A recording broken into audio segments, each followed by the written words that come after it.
Boom 1069, the sound setter of radio. Young got no one that back calling me splurge. Why me jump right off the curb? New year, different lane. We gon' spin and kill everybody. And we're telling now. Spin that over. Let that breathe. Shake that. Boom 1069. Hands on your knees. Unleash the sound revolution now on Boom 1069. You're watching IKTV, channel 112. It's all about you.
But by the bus stop looking for stone. Somebody the husband at home alone, looking for a young man for brocky bone. Them get with the slingshot, them never home. Always around the block looking for stone. Bring my phone, them dancing with gramophone. Catch you on the dance floor, they broken bone. Reminiscing, although them school thing. When we were playing in choking, just one look, she said that been too small. But when she feel the choke, Elizabeth start to ball. Small pin the stroker. Back to the future. Boom 1069 gives you 15 minutes of the biggest throwbacks.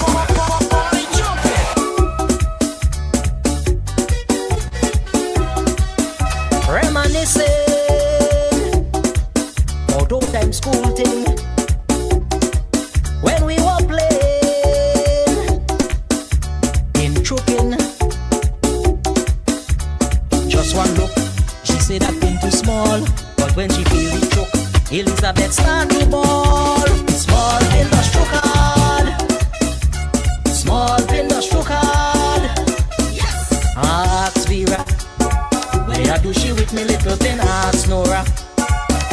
took she with me little pin ass Vilna? Where I do she with me little pin ass cover?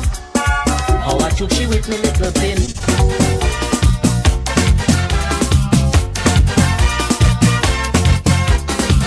Jacinta Valentine,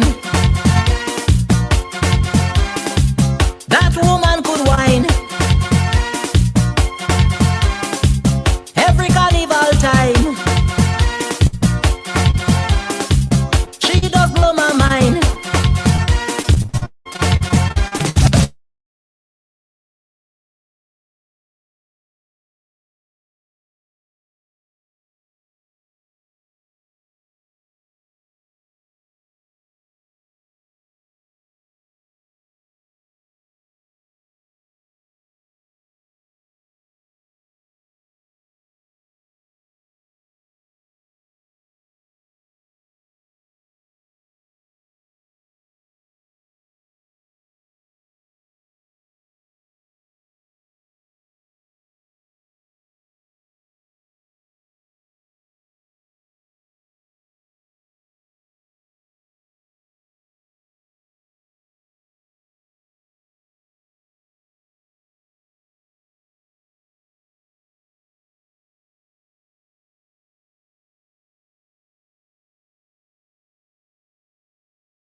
She gon' wake me up since 4 o'clock.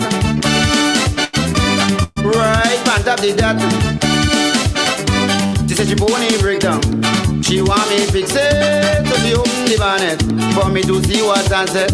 When me check the carburetor, a screw was locking, so me take the screwdriver, me screw it back in. When me check the distributor, for anti-fluid, me get in and swing the engine. Me get it started. Hey, what she telling me? Very softly. Hey, she want don't bust me engine, don't bust me engine, don't bust me engine. Hear me? It's changing. Said I move from second gear straight to third gear. When I touch the foot bill, she begging me please. Hey, she want don't bust me engine, don't bust me engine, don't bust me engine. Hear me? It's changing. Wake up with the real Badman Bing and DJ Shady.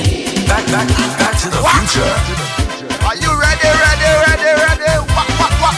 Wah. Life is too short. Me, I ain't on rain. When people talk, believe I ain't listening. To blow up my mind, sure they ain't getting through. I just know what this just thing could do for you. Hear me when I say. So what? If I get in hard, so what? May put her back on. So what? I don't walk anywhere. So what? And I gambling all in. I drink up that's knowing. You hear what the man say? Let's just face Take the facts. heed. What happened with that? Let's just face the Come facts. on, man. What happened with Get that? out me face. Let's just face the facts. You see you? What happened with that? Let's just face the facts.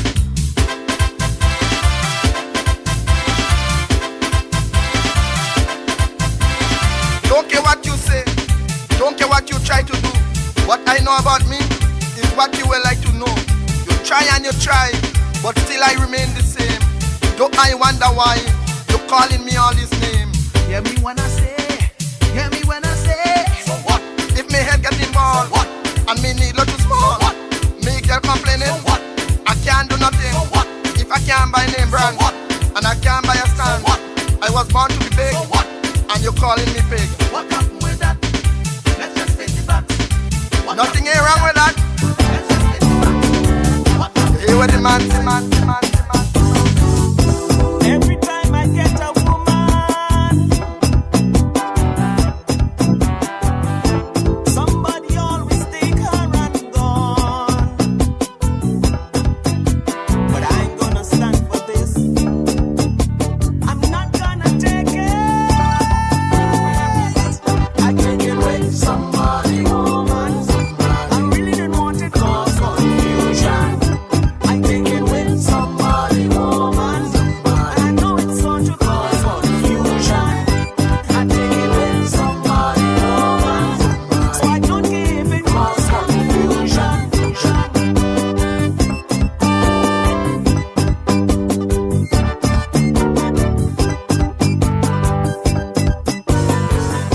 And there are those who feel they are so mature. But when you're leaving, you can't leave your woman alone. 'Cause I'll be right there. I'm gonna be right there. I take it with somebody, woman. I really didn't want to cause confusion. I take it with somebody, woman. And I know it's going to cause confusion. I take it with somebody, woman. So I don't give it cause confusion.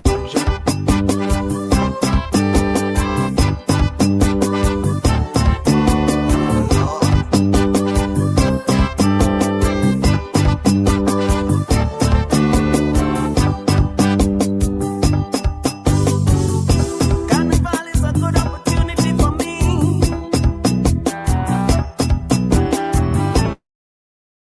The time when men are run around like them crazy. That's the time I will strike. The time I take away. Back to the future. Boom 1069 gives you 15 minutes of the biggest throwbacks. SVG starts with OMG in the morning on the trending station. Wake up with the real Badman Bing and DJ Shady. There's only one way to do it. Yeah, yeah. Yeah, yeah. Yeah, yeah. This is how we just do it. Last night wasn't your last night, but today could be your last day. So let me celebrate today. Yeah, yeah. Yesterday was yesterday, but tomorrow we don't know. So let me commemorate this date. Yeah, and let me do this one big, gigantic, bombastic. Let me do this big, real big, fantastic. So put your one in the air and let me do this in grand style. In grand style, celebrating a fine style. In fine style, let me do this huge, real huge. Let me do this monstrous, boisterous,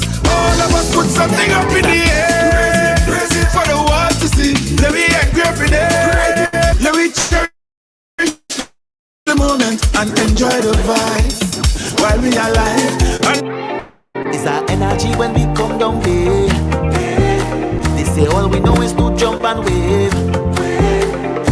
It's in every creed and race, and the carnival is the holy grail. Whoa, oh, oh, oh. I feel I could stay right here, living the mass only, yeah. Whoa, oh, oh, oh. I feel I could stay right here. Look how the mass are wear. Everybody charge up, we going high up, full of energy, energy. Everybody charge up, we going high up, full of energy, energy. Whoa, whoa, whoa, yeah, yeah, yeah. Nipples raising, we vibrating. Whoa, whoa, yeah, yeah, yeah. Nipples raising, we are the room shaking. Look around, it's all away, jumping up past Pamela. Tell the bad vibes not today. Love is the only energy. Look around, it's all away. Every hand up in the air. Tell the bad vibes not today. Love is the only.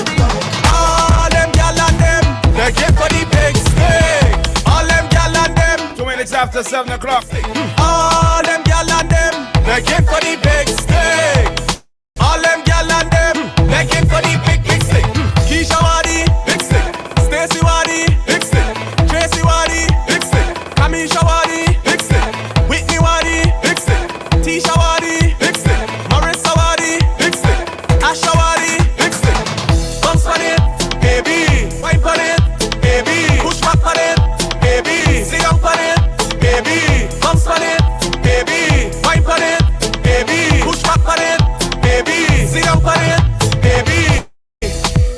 Big stick, the girl them want it, the whole thing, not just the tip. Them want it in the morning, the evening, night time. They want to be screaming, and all them gal and them, they get for the big stick.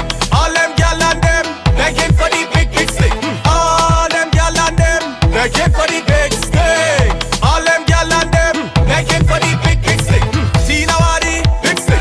Stacy Wadi, big stick. Rihanna Wadi, big stick. Kamisha Wadi, big stick. Sissy Wadi, big stick. Tisha Wadi, big stick. Amaya Wadi, big stick. Asha Wadi, big stick. Bounce on it, baby. Wipe on it, baby. Push back on it, baby. Sit down on it, baby. Bounce on it, baby. Wipe on it, baby. Push back on it, baby. Sit down on it, baby. Them love it, them can't do without it.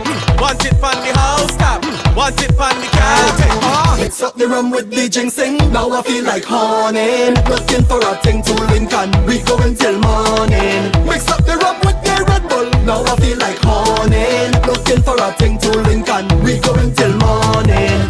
I feel like horning. I feel like horning. I said I feel like horning. I feel like horning. I feel like horning. Like horning. I feel like horning. Like horning. I swear something wrong with me.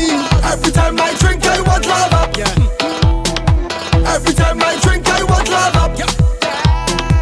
Every time I drink I want to. Wait, I mean I want love up. I want love up. Every time. This feeling's so sweet. I think I'm drunk and every time I drink I just want love up. Something's wrong with me. I think I drank too much. Every time I drink I just want to mix up the rum with the ginseng. Now I feel like horning. Looking for a thing to link and we go until morning. Mix up the rum with the Red Bull. Now I feel like horning. Looking for a thing to link and we go until morning. I feel like horning. I feel like horning. I said I feel like horning. I feel like horning. I feel like horning. Like horning. I feel like horning. Alright, Shady, okay, Shady. Alright, so we got 5 minutes after 7 o'clock. Kyle, wherever you are, just call me, please. I've been trying to call you and you're not answering. We need to get in touch with you to make some adjustments in the studio here for us, please. Hamo, let's get you out and over with, please. Mr. Hamilton, I remember we will have count at 7:45 this morning. And we continue. We tell you more about that after Mr. Hamilton joins us right now. Good morning, Mr. Hamilton. Good morning, Brother Bing. How are you? Good morning. Thank you very much for giving me this opportunity to speak, because I'd rather die than sit quiet and just watch our country go down the drain. So nobody come to me and tell me, shut up your mouth and pray to God. I'm going to speak until I'm dead. I thank God for my wife and I thank God for you.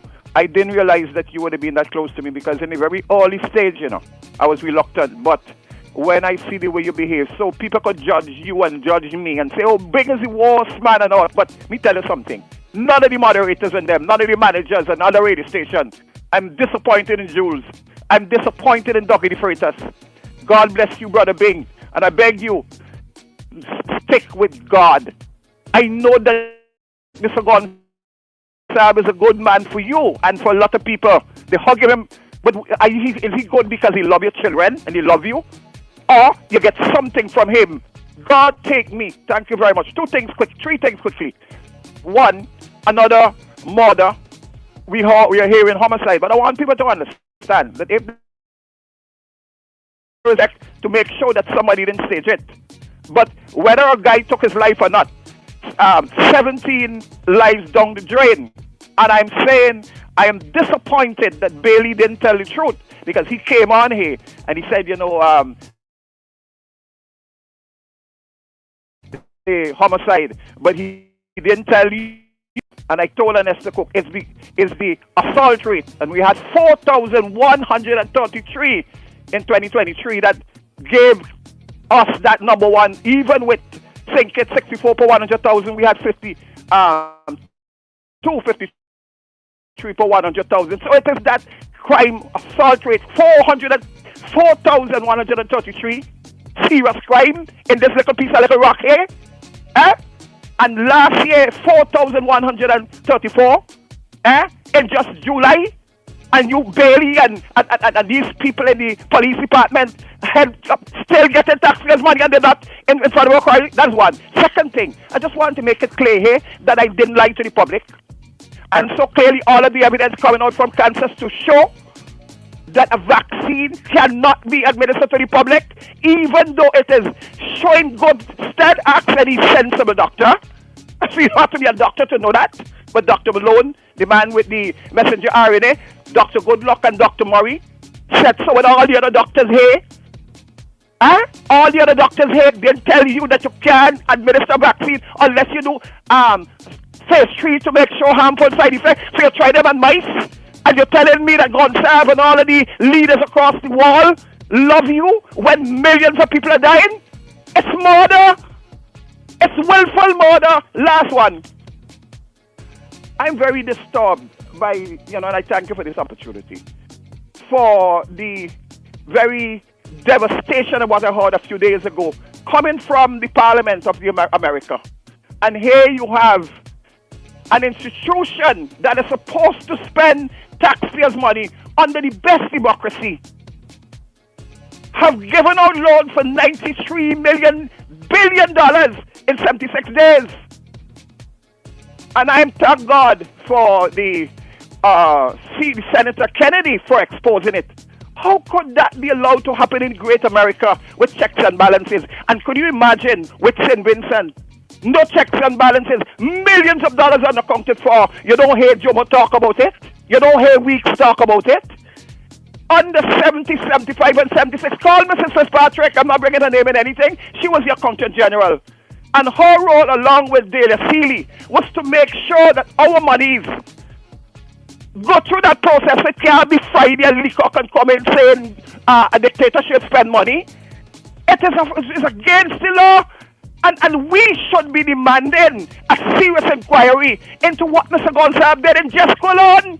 Let me come on, Pika. Let me just say this to you. I don't want anybody to understand the gravity of the corruption that happened under Joe Biden. That Donald Trump, who you all says he never, is making sure the taxpayers' money that can go to help people with hurricanes and people who are sick has millions and trillions of dollars are going down corruption.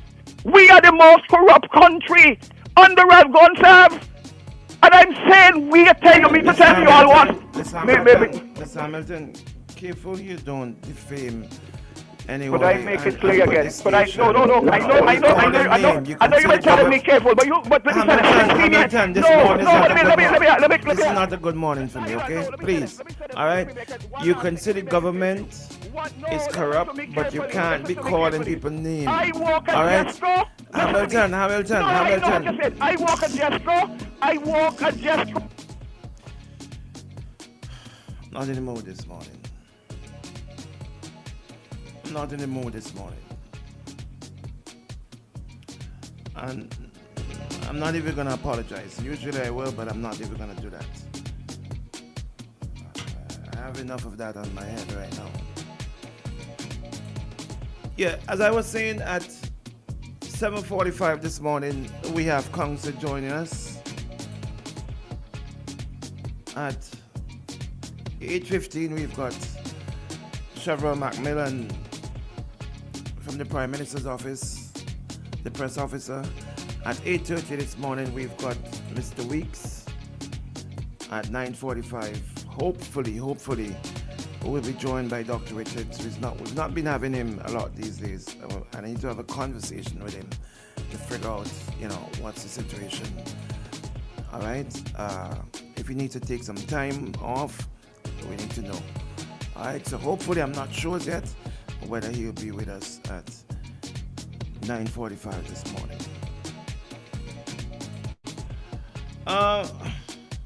So there's been much ado, much.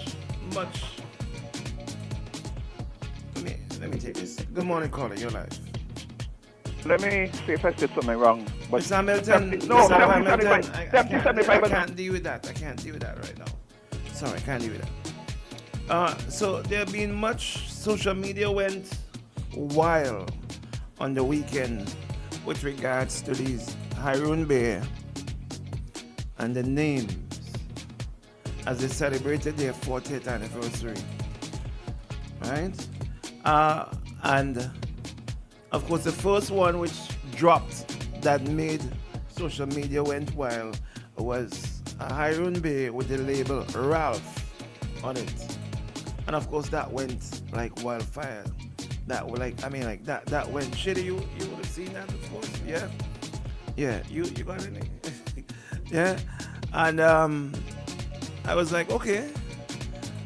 And then I saw someone sent to me Godwin. It was in Godwin Friday. I said, okay.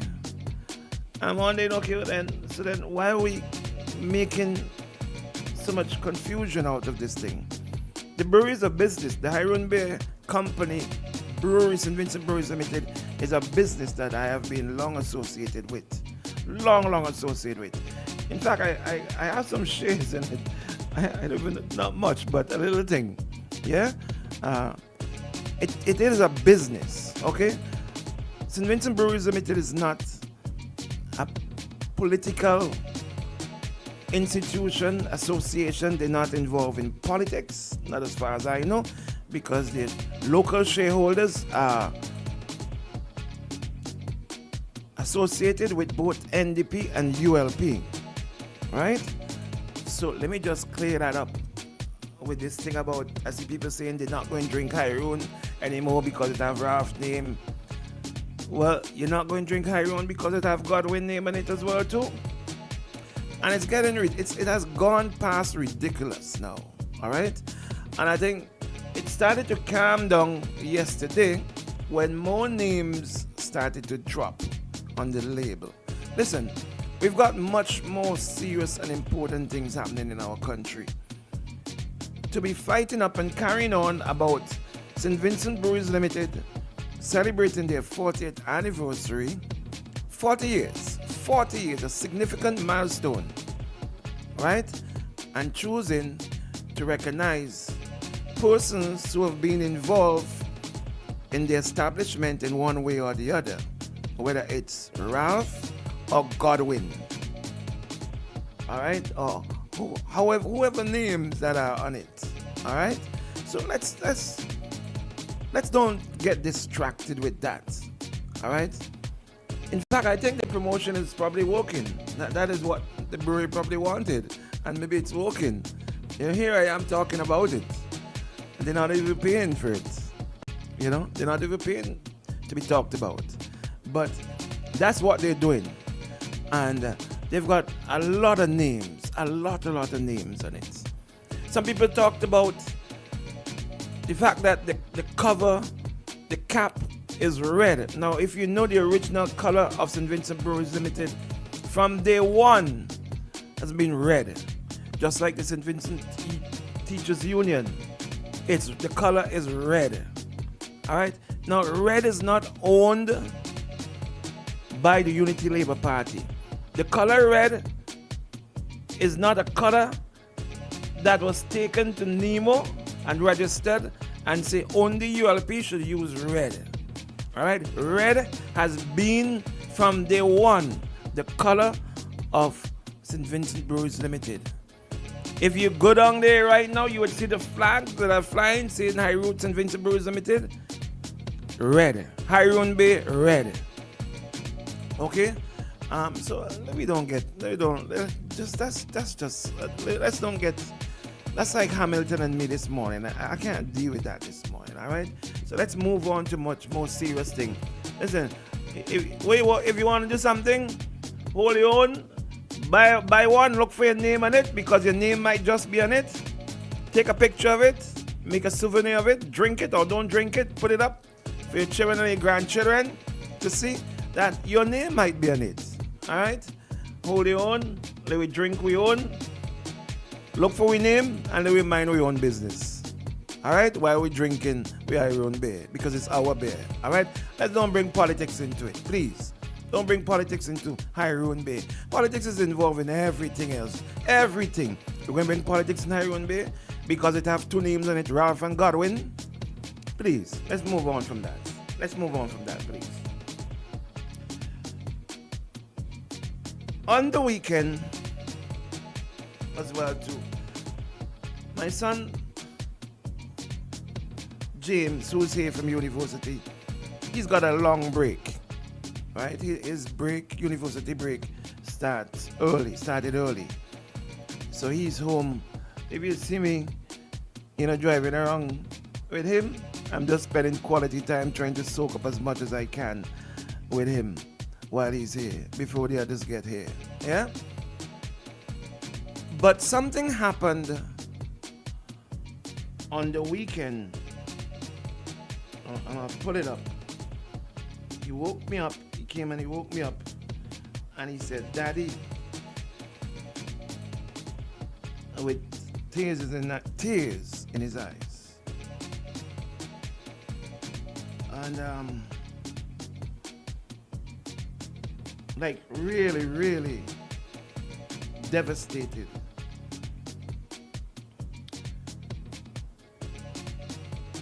I said, James, you know my memory already, just send me the link of the story, please, because talking to me about it now, while it's impactful when I'm on the radio, there's so many things coming my way from this, from that, all kind of things happening.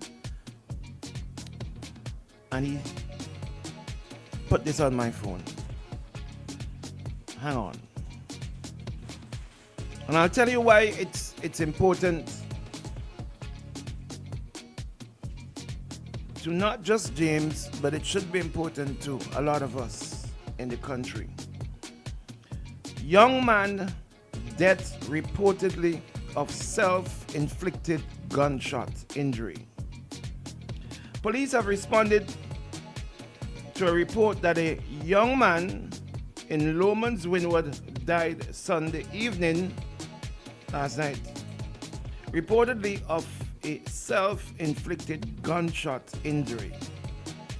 The circumstances surrounding the death are not clear at this time. However, Eyewitness News understands that the firearm in question belongs to one of the youth's relatives who has a permit to hold the weapon but is reportedly overseas. And it says this is a developing story. Eyewitness News will bring further information.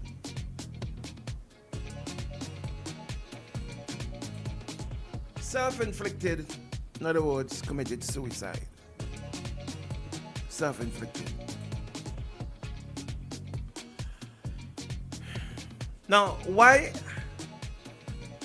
this came home was because this is a young man that James went to school with,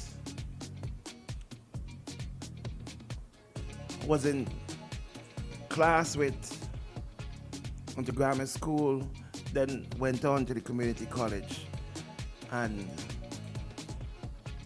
James went off to university, and this young man stayed in St. Vincent. I don't know the details as to why he's here. I don't know why. I don't know. I don't want to get into that. But the point is, I want to talk about the issue of depression and mental illness and how real it is, and whether or not we take these things as serious as we should. Depression, mental illness, they go together. Depression, mental illness. You know, there are people who look at depression as, oh, why you don't snap out of it? You know, just snap out of it. No, that's not how you treat depression.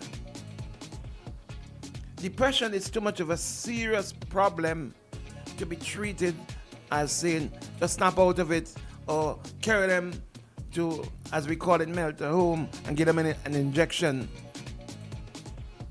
It's much more serious than that.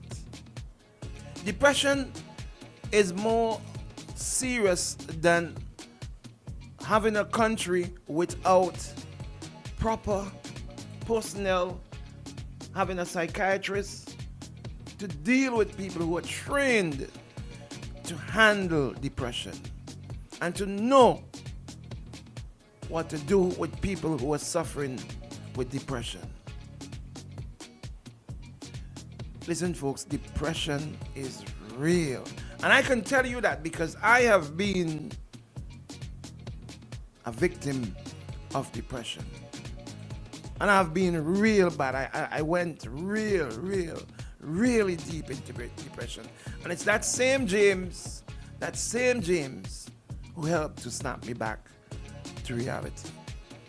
And of course, I went on and I got treatment. Not in St. Vincent, because of course there's no one in St. Vincent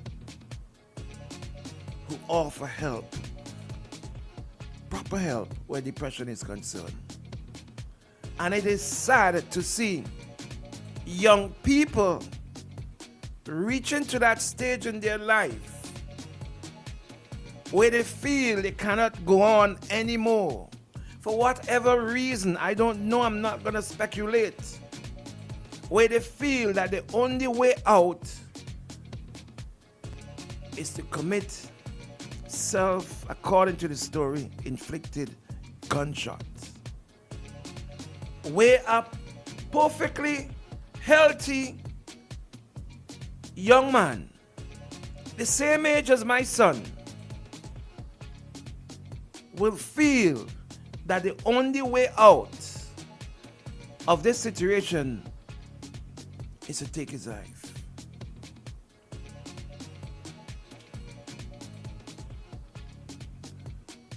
That's hard.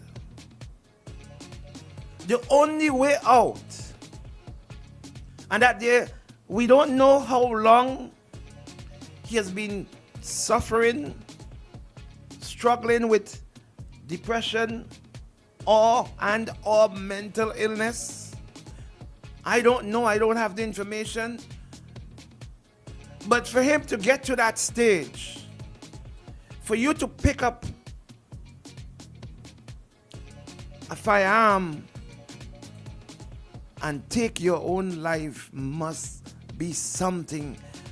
You have to really, because putting your hand on that trigger and pulling it, you know that there will be no more coming back. And I don't think this thing would have happened. He woke up one yesterday morning and said, I'm going to kill myself.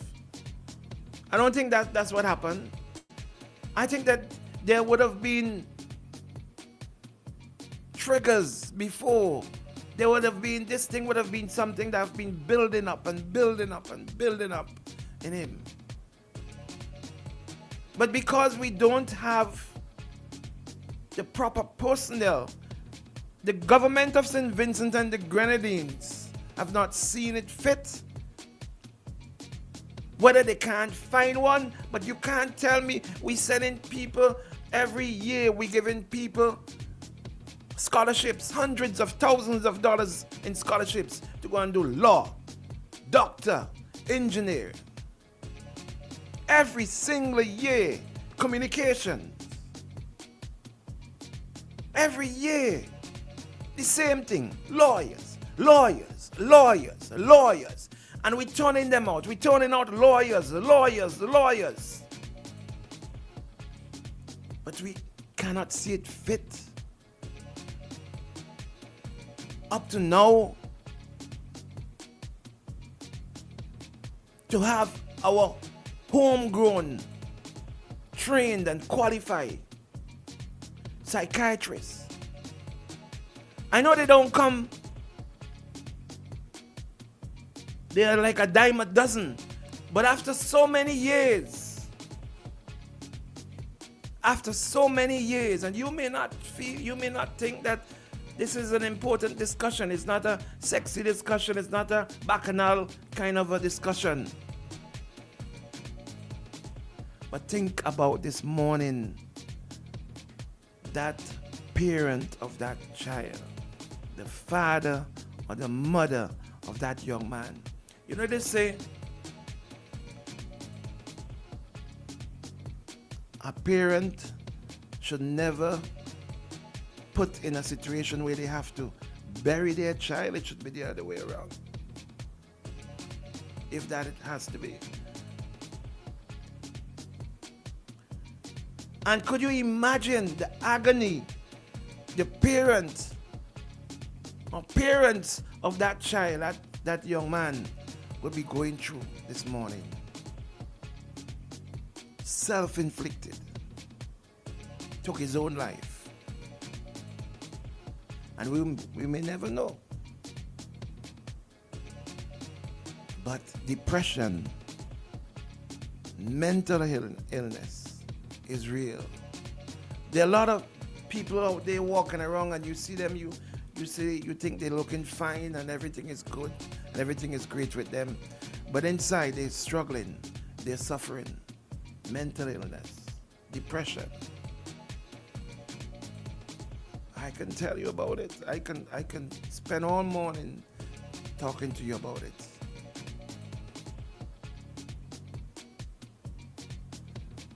And had I not got the treatment, not in St. Vincent, not in my own country where I pay taxes and many other people pay taxes to get the help that I needed, and many others who've had to go on and look outside of St. Vincent to get help. This is one case that fell through. You know, they say about opportunities. Oh, this is a young man who and my son, same age. Same age. Who knows? He's probably brighter than James. He's probably bright like hell. But don't have the opportunity. He didn't have the opportunity like James does.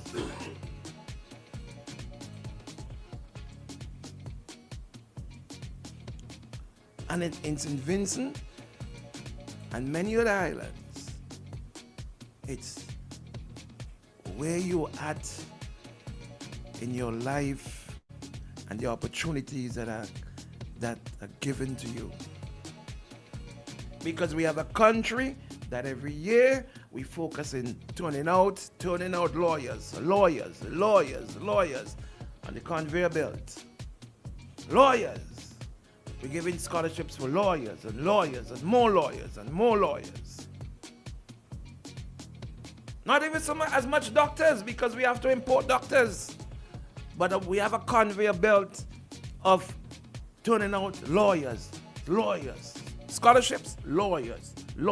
The government will continue to spend money on providing training, scholarships for young people who want to do law. Why?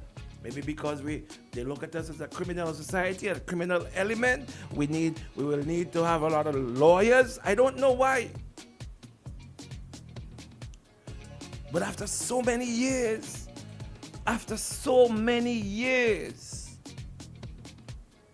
maybe all this goes back to our homicide rate and all of that. We don't have a point where a lot of these young men who are involved in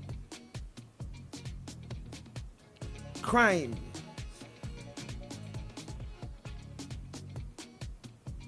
we have psychiatrists, we've got the church, we've got the family, we've got the community, but are they trained to deal with depression? It's one such person who is feeling it this morning is James, to know that this has happened. Our country have failed that young man. Our country have failed. We have failed him. We've not been there for him when he needed help.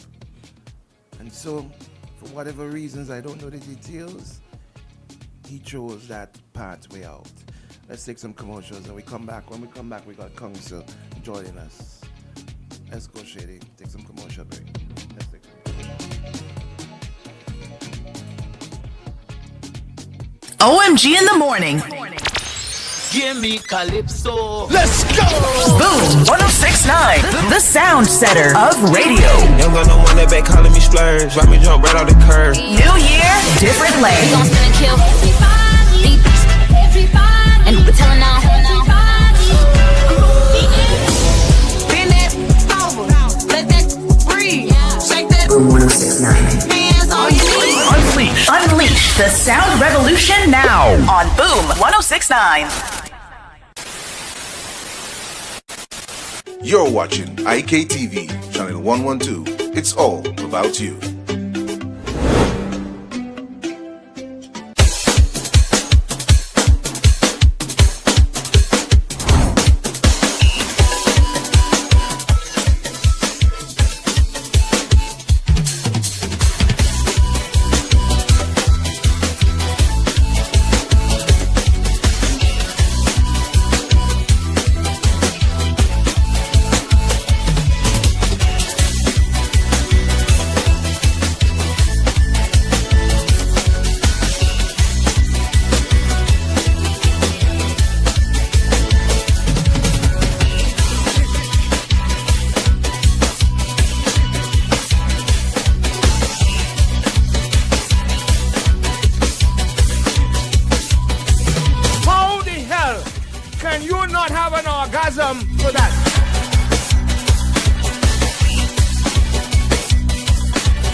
Paddler's Diapers.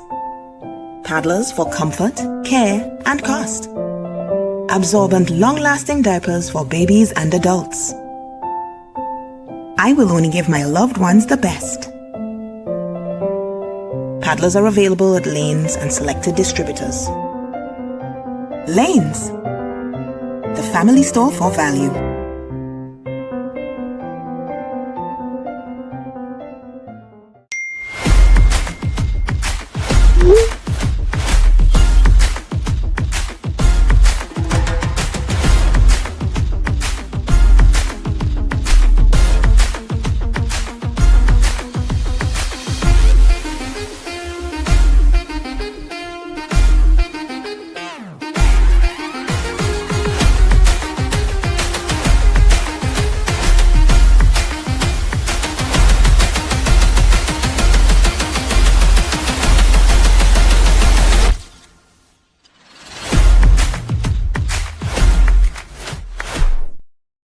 This isn't just a run. With each step begins a new journey. A journey of determination, persistence, and self-discovery. With each step, I am back on a quest to push myself beyond expectations, beyond standards. Each stretch, a reminder of the flexibility of the human spirit. With each step, I am breaking barriers. As I push to the finish, I'm filled with pride. Not just for what I've achieved today, but for the journey that has brought me here. This isn't just a run. It's a testament to the human spirit, and I am here for it. Island Sips, beyond standards, beyond expectations, beyond water. Meet Mom. She's not just the wake up at the crack of dawn make. Minimart, your local one-stop shop in Vermont Village. We're open every day, Let's go! From 7 a.m. to 9 p.m. Fridays, we keep the vibe alive with the hottest DJs until morning. And on Saturdays, we're open until 10 p.m. It's Derry's Minimart. See you soon, Vermont. It doesn't matter your race, age, sex, sexual orientation, gender. Let's go!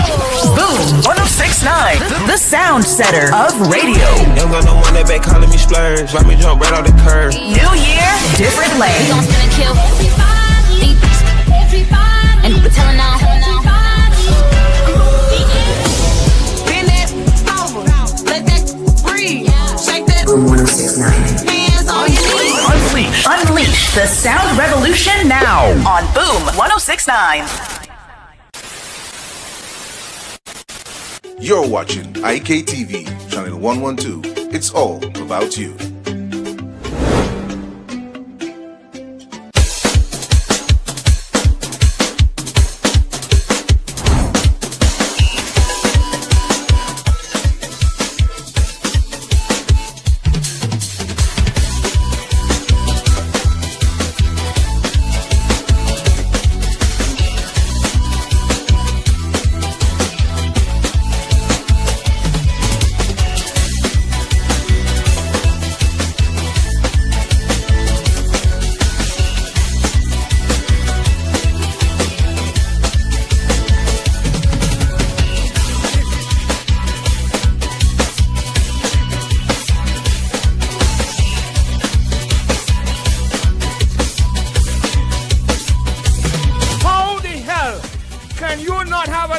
For that.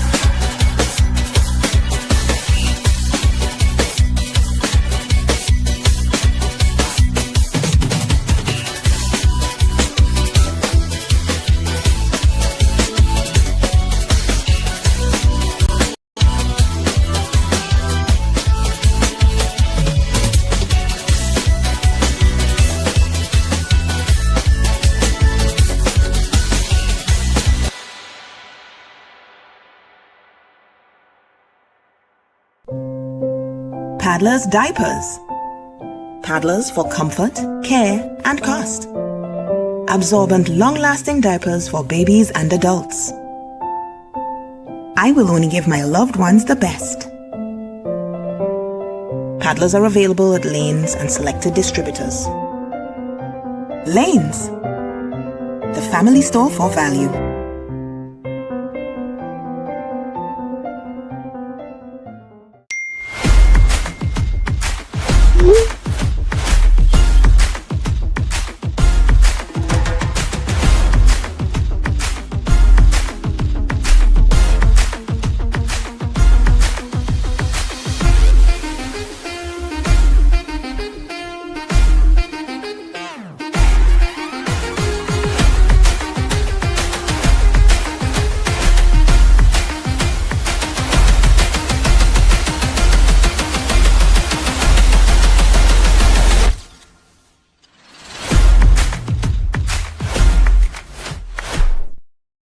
This isn't just a run.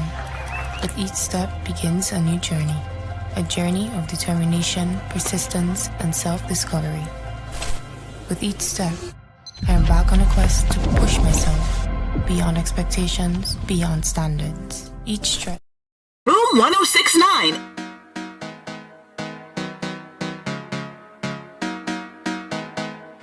Don't contact me. I need nobody to contact me right now. I'm on my holidays. I think I'm gonna be drinking my my rum, my champagne, and eat my steaks. Hey, we got concert coming up in 4 minutes time. Then hop on a plane and I take off. Soon as I land down, me and this rum bound to face off. Call up me gal cause I'm ready to take all this weight off. If you're looking for me, then just know I'm on vacation. Been walking for so long and now I think it's my time to play. So please don't judge me if you see me acting that type of way. I'm here to do the most and act the fool, so please bear with me. I'm here for one reason and one reason alone. I come to fete, hand in the air and we jump and make us sweat. When the music play, I'm going to fete, hand in the air and we jump and make us sweat. Let's make us sweat. I'm on vacation, yeah. Come to have a good time with my day ones, yeah. Drink a rum and start speak like a Bajan, yeah. I'm on vacation. Take one, take two, baby, please don't stop, play, we capture the moment. If you ever leave me, girl, then my heart won't be broken. It's true. Out of every girl, baby, you are the chosen one for me. The chosen one, baby. Not a day goes by without you on my mind. I've never been this type of guy before. No, it can't be a real G like me. So I am saying that the police have made some arrests. Hang on. Police makes arrest in Belmont triple homicide. You know, we beat them. I felt real licks on them last week, but this morning I've gotta give them their roses. Let's hope that these arrests go through the system and they're dealt with properly. St. Vincent Times understand that the law enforcement in St. Vincent has apparently apprehended 2 individuals in relation to the triple homicides in Belmont. Now, I've seen the the camera. I'm so all over the place this morning. I'm not doing well this morning myself either too. CCTV footage of what took place, and I tell you, it's scary. I mean, I am so, and you know, which brings me, while I say and I compliment the police for having 2 arrests done in this situation, getting the arrest done, not 2, but they said 2. I am, when I looked at the video footage of what took place in that shop, it makes you wonder if you should even go into any shops, go anywhere, go into any store. Because one of the persons who was shot and killed was just there. He just bought something to eat and he was just there eating. And that was it. Now, when you reach a situation when the criminals have more guns than people, business people who've applied for firearms license and don't get it, you wonder then, what is the next step? Because the police can't be everywhere at every time to protect everyone all the time. So there's a system where you can get legal firearms license. And there are many people, business people, who have applied. And of course, they're pussyfooting with it. I don't know why. And then you hear people can't protect themselves and things happen. People are assaulted, things happen. But I'm happy to hear that the police have had a breakthrough in this situation. But let's also try to get a breakthrough in the one in 2023. How about that one as well too? Where are we with that? Hey, we got Council backstage. Shady? Yeah, let's bring him. Let's bring him, please. Plain talk. Plain talk. Plain talk with Jumo Thomas. So much things to say right now. All you talk now. On OMG.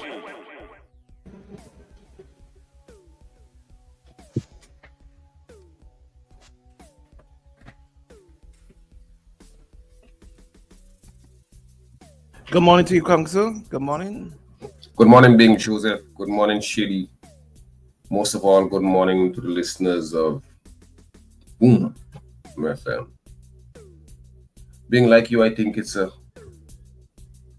important breakthrough for the police and for the state of St. Vincent and the Grenadines, that those persons who may have been involved in the killing of those 3 individuals at Belmont are in custody. And let's just hope that that pans out and that the police have the right persons and they can be swiftly brought to trial. But that's not what I want to talk about this morning. I don't know if you were paying attention, Bing. And I'm not sure if this appeared on CNN or BBC or ABC or NBC News. And I really don't know if you saw it on our local news. I didn't see it in any of the newspapers over the last Friday. But it's a monumental story. It's a big story. And there's a reason why it's being covered up. The story has to do with the COVID vaccines. And 3 days ago, the Food and Drug Administration, remember that administration that so many persons told us they were relying on them for information? The Food and Drug Administration in the United States commanded Pfizer and Moderna, 2 of the biggest makers of the COVID vaccine, to issue warnings that the COVID vaccine carried an increased risk to persons who can suffer from pericarditis. For those of us who don't know, pericarditis is the inflammation of that very thin sac that surrounds the heart. You can suffer from serious chest pains, and in many instances, you can collapse and die. It also says that there's an issue with myocarditis. And myocarditis, for those of us who don't know, is the inflammation of the heart muscle that reduces the blood flow and causes chest pain, shortness of breath, and could also result in people collapsing and dying. Those of us who has a little more than a short memory would recall that beginning in 2021, there were a lot of people, you see a lot of sport personalities, persons in the prime of health. You see them playing on soccer fields, you see them playing on tennis courts, you see them making addresses, and they would simply collapse. And those persons who rang the alarm back then that said that the vaccines were neither effective and were highly dangerous were given an order to depart. Many of them hardly had a chance to speak Many doctors were banished. They were deplatformed. They couldn't say anything or make any statement that got coverage in any of the mainstream media. Now, it is that same vaccine that this government, the government of Raul Gonzalez, the Unity Labour Party government, mandated on the people of St. Vincent and the Grenadines. It declared some people frontline workers, and they were forced to take a vaccine. In fact, many of us may remember the Prime Minister saying, it's either you take the jab or you lose your job. Hundreds of Vincentians refused to take the jab, and the government, in one of the most evil acts that were ever administered to the people of St. Vincent and the Grenadines. Well, it was a double evil, because one, they commanded people to take the jab with the special frontline workers thing, and they coerced other people, they coaxed other people to take the jab, and thousands of people took it. But we are concerned here primarily with those persons who refuse to take it on a ground of right to control their bodies for bodily autonomy, right to control, to express their conscience, and they lost their jobs. And for 3 years now, they have been on the breadline, suffering, no salary. They lost, some of them lost their cars, their homes, their insurance, and they suffered, and they continue to suffer, while this government of St. Vincent and the Grenadines perpetuate this criminal act. In fact, many people are still being asked to take that vaccine if they're proposing to join the public service. Still being asked to this day. Some of us have short memories, and some of us say, oh, they never said that you couldn't, that if you take the vaccine, you would not die, or you would not hospitalize, or you could not catch COVID again. All of it is a lie, because all of them were telling us, if you take the vaccine, you can't pass it on, you can't catch it. You cannot get sick, you cannot be hospitalized, you cannot die. The historical record is that all of those things were cruel lies committed against the people, to play on the people's fear, to get them to take that vaccine, which they knew from very early was highly unsafe and not effective. Now, some of us may say, oh, but that was what the medical establishment were telling us. Yeah. But they were very, very prominent doctors. Doctors like Gert van den Bosch, who was a senior researcher at Pfizer for over 30 years. Over 30 years. Gert van den Bosch was warning against this vaccine. He was a world-renowned virologist. There was Pierre Flory, the American doctor. Peter McCullough, the outstanding heart specialist, who published more papers than many of the other, over 250 papers he had already published by the time he came out against this. There was Robert Malone. There was Dr. Shankara Shetty out of South Africa. And there was J. Bhattacharya. Who remembers J. Bhattacharya? J. Bhattacharya was one of the doctors who in August of 2020 signed on to what became known as the Great Barrington Declaration, in which they said that there was no need for the entire country to be subjected to the vaccine.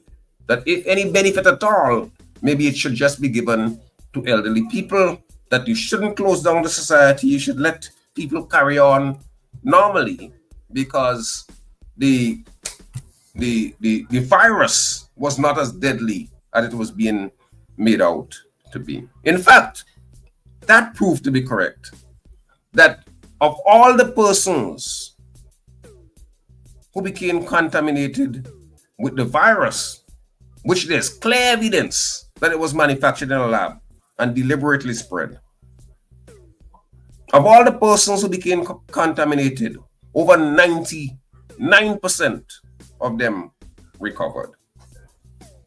But at the time when the government was doing this, and this study might have been suppressed. Again, if you go, Bing Joseph or anyone else who's listening, if you go and Google it, in 2022, just about the time when the government was forcing Vincentians to take the vaccine, there was a study which reported that the Pfizer vaccine led to an additional 32 myocarditis cases for every million American, and that the Moderna vaccine led to a further 31 cases.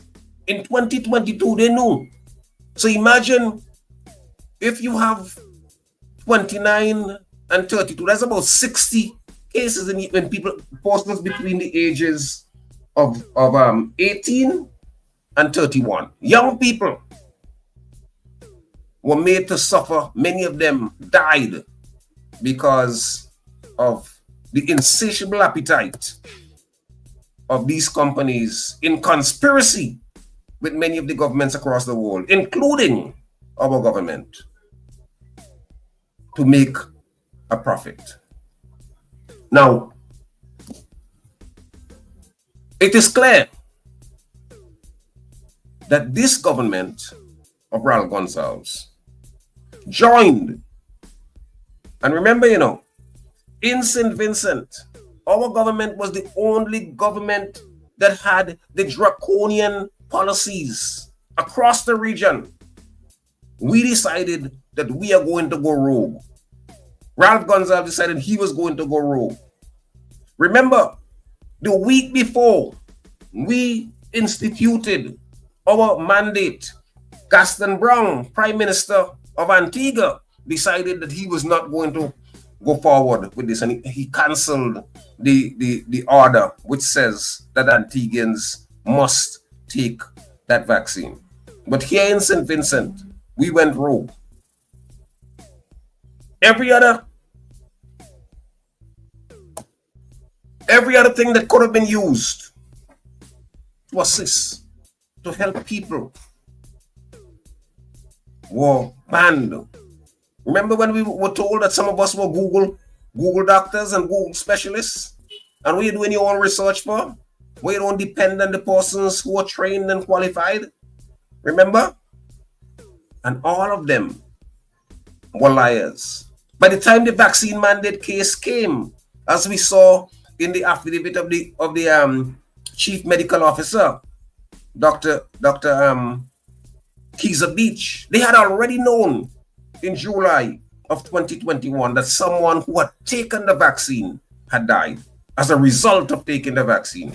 Yet they went ahead, full speed ahead, commanding people to take this vaccine.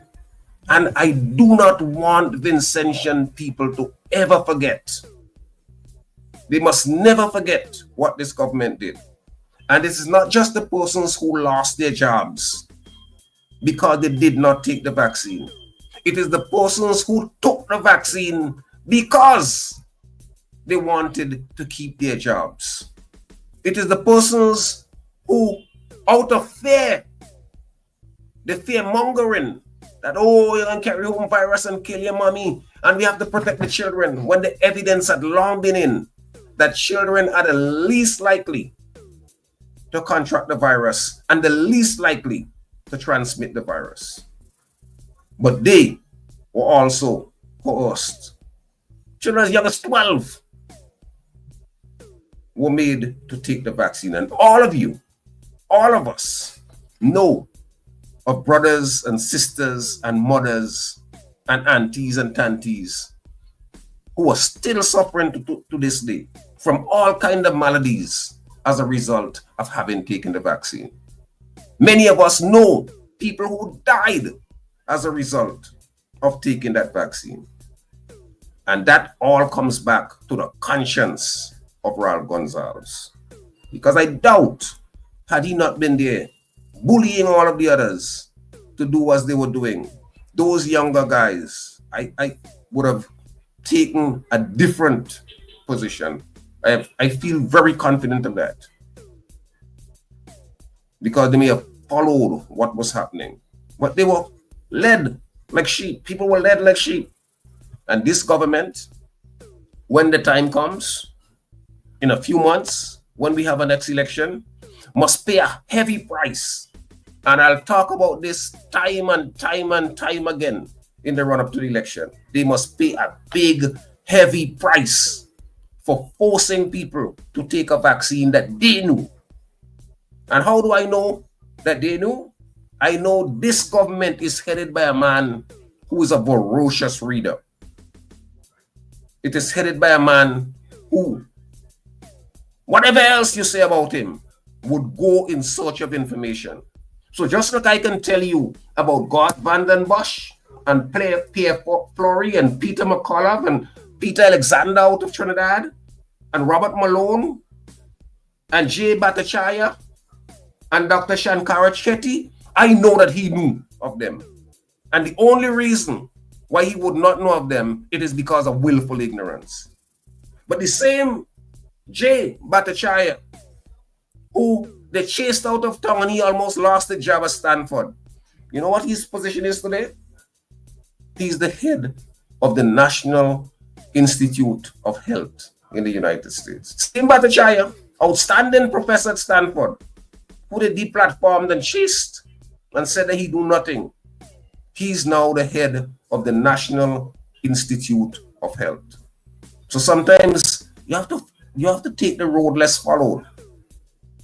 And I'm glad that so many Vincentians, those who were commanded and those who just had good common sense, refused to take that vaccine. Because for sure we know that there are many, many people in St. Vincent who regretted or who regrets taking that vaccine. But there's not a single soul in St. Vincent, at least I've never heard of any, who said,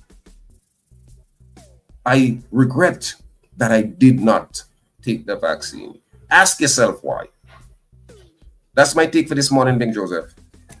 Thank you very much, Council. Catch you again tomorrow morning, same place. Until we meet again. All right, thank you very much. Thank you. Goodbye. All right, Shady, let's go to the top and come right back right here with you on OMG in the morning. Let's do this. SBG starts with OMG in the morning on the trending station. Wake up with the real Badman Bing and DJ Shady.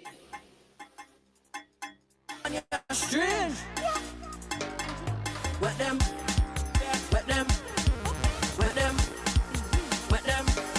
That one in your stash. Wet them up. Anything you have in your hand, you splash. Wet them up. We don't give a damn. We don't give a stash. Wet them up. Anything you have in your hand, you splash. Wet them up. We don't give a damn. We don't give a. In your area, water. In your area, water. In your area, water. In your area. I am a plumber. I bring out the pipe and she goes on she pepper. She do on a plastic pipe, the other one better. The one my grandpa used to steal a hammer. Okay. Grandpa used to use piece to turn the truck tire. You see that piece there? Connect to the meter. Take that piece there, bring it to the shower. And she hit the shower. She ready for water. And she's on the head.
minutes after 8 o'clock. I see the phone lines have been going, and I know there are a lot of people who want to say their say.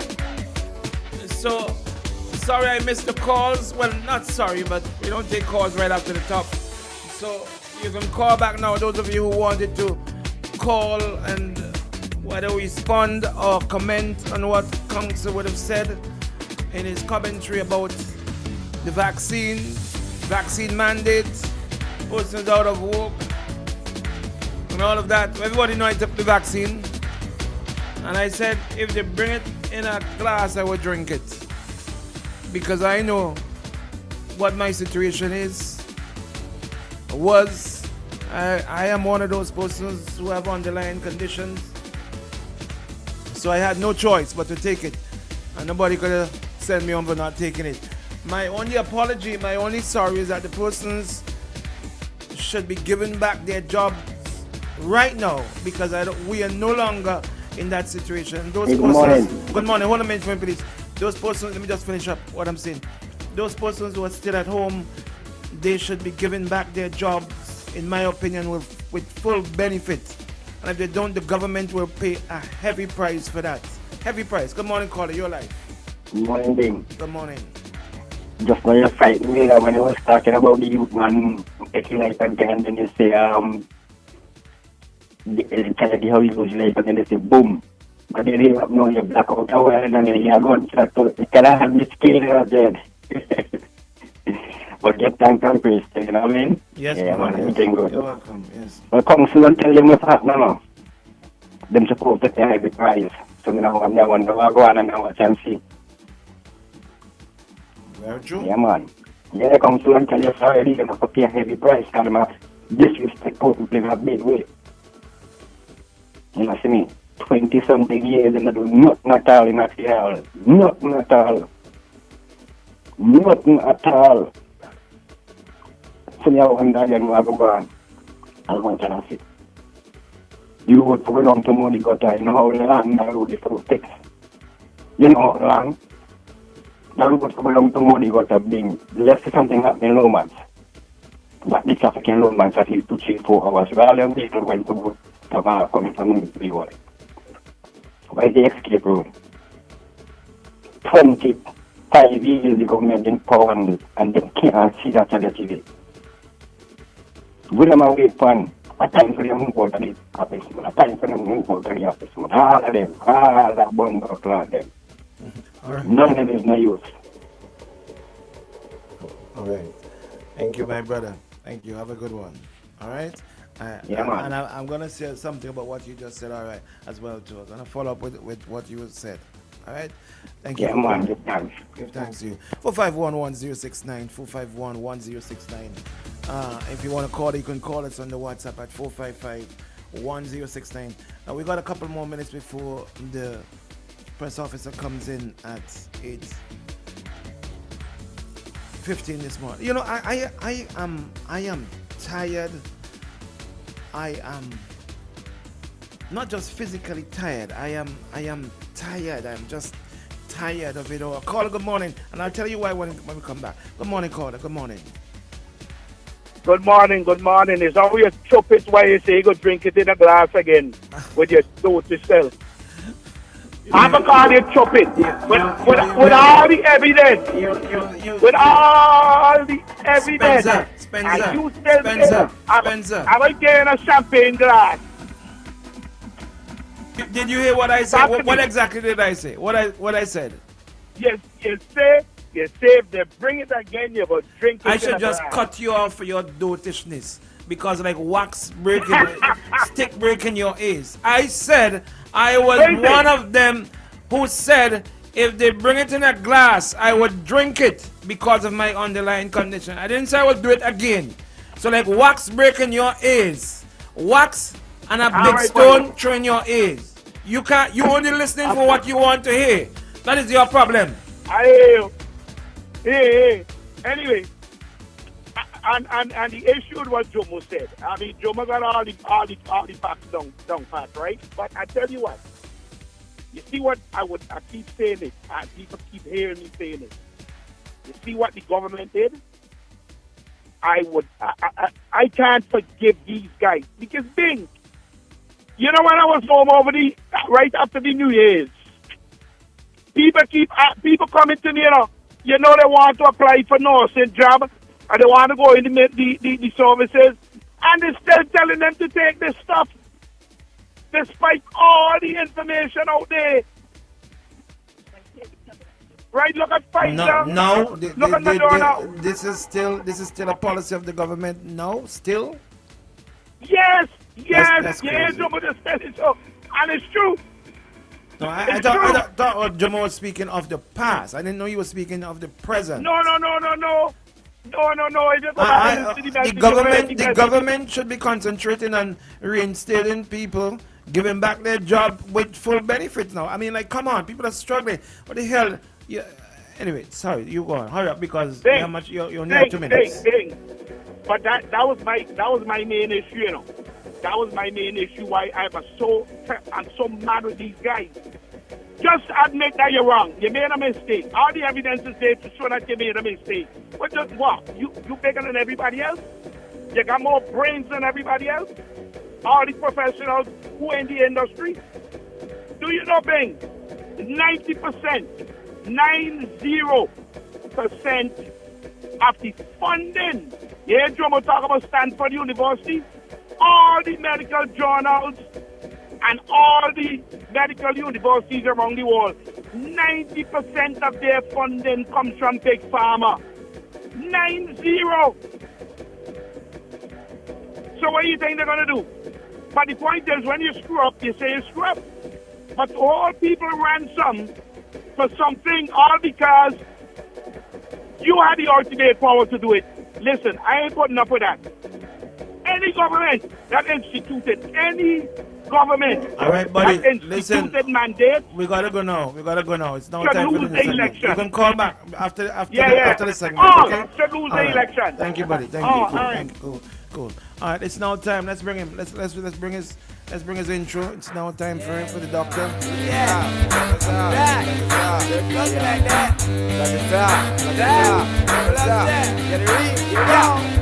The other day me a pass through Mona.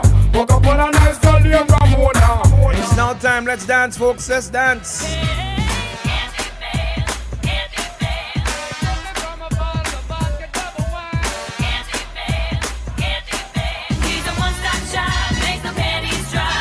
Where are you? You calling 455 or you calling 451? I know you just saying you think you got your stuff already. I know you just got your memos. You got your memo already, buddy? Huh? You see sending it now? Sending your memo now? Lyndon, good morning to you, buddy. Lyndon, I'm not in a good place this morning. I've not been well all weekend, so I'm not in a good place this morning.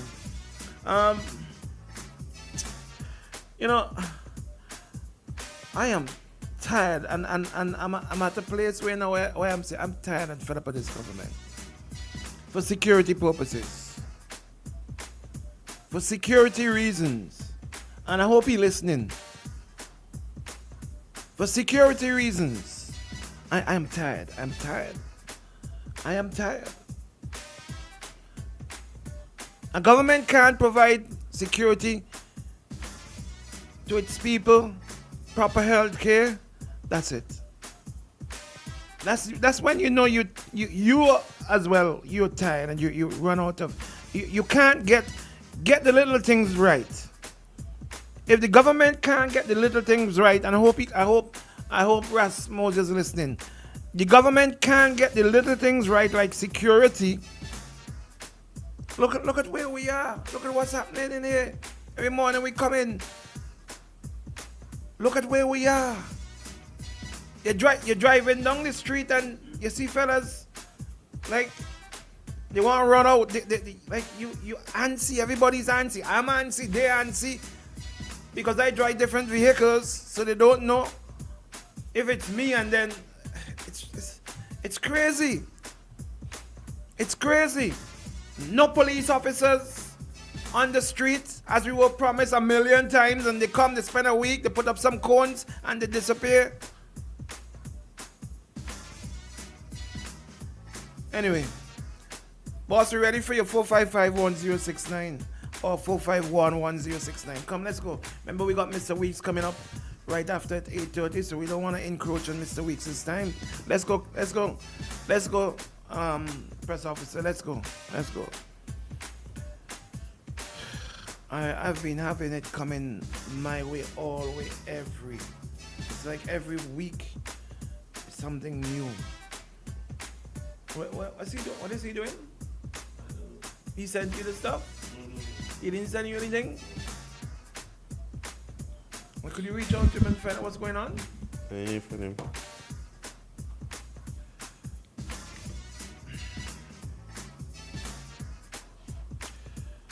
This is a segment of the Candyman.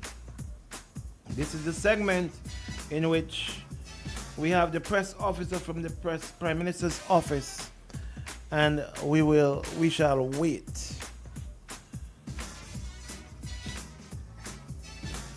We shall wait.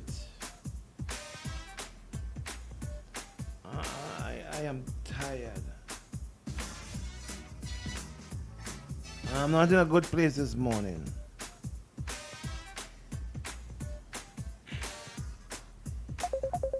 Alright, here he comes. Let's go. Good morning. Good morning. We're hearing you loud and clear. We hearing him? You hear him? Good morning. Yeah.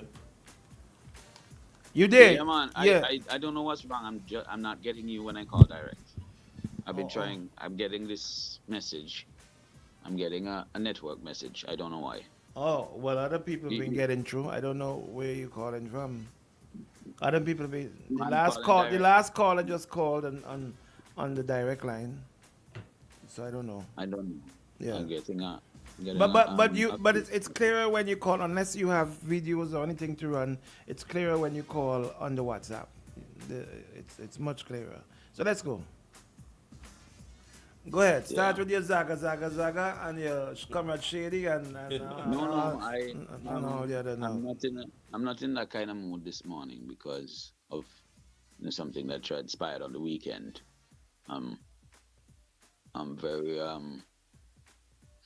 I'm a different type of mood, and the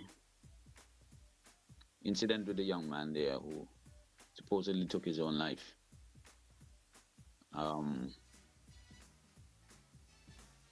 It's a very sad one. And I want to first of all express my condolences to his mother and his relatives, immediate relatives and friends. I'm sure it's a traumatic experience for them. Even for his friends, because he's a young man, fresh from school and all of that.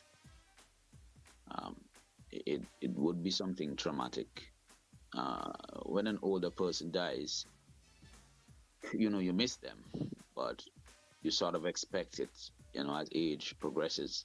But at that age, it's sudden, it's unexpected, it's shocking, and it does leave gaping holes that cannot be filled, neither by words nor by actions. I suppose maybe only faith and time. But even so, for people like his mother and his other close relatives, time will never heal those wounds entirely. But we want to express from the office of the Prime Minister, on behalf of Prime Minister Gonzalez and the Cabinet and people of St. Vincent and the Grenadines, our sincerest condolences to the relatives and friends. And I just want to caution. I know we tend to get sucked into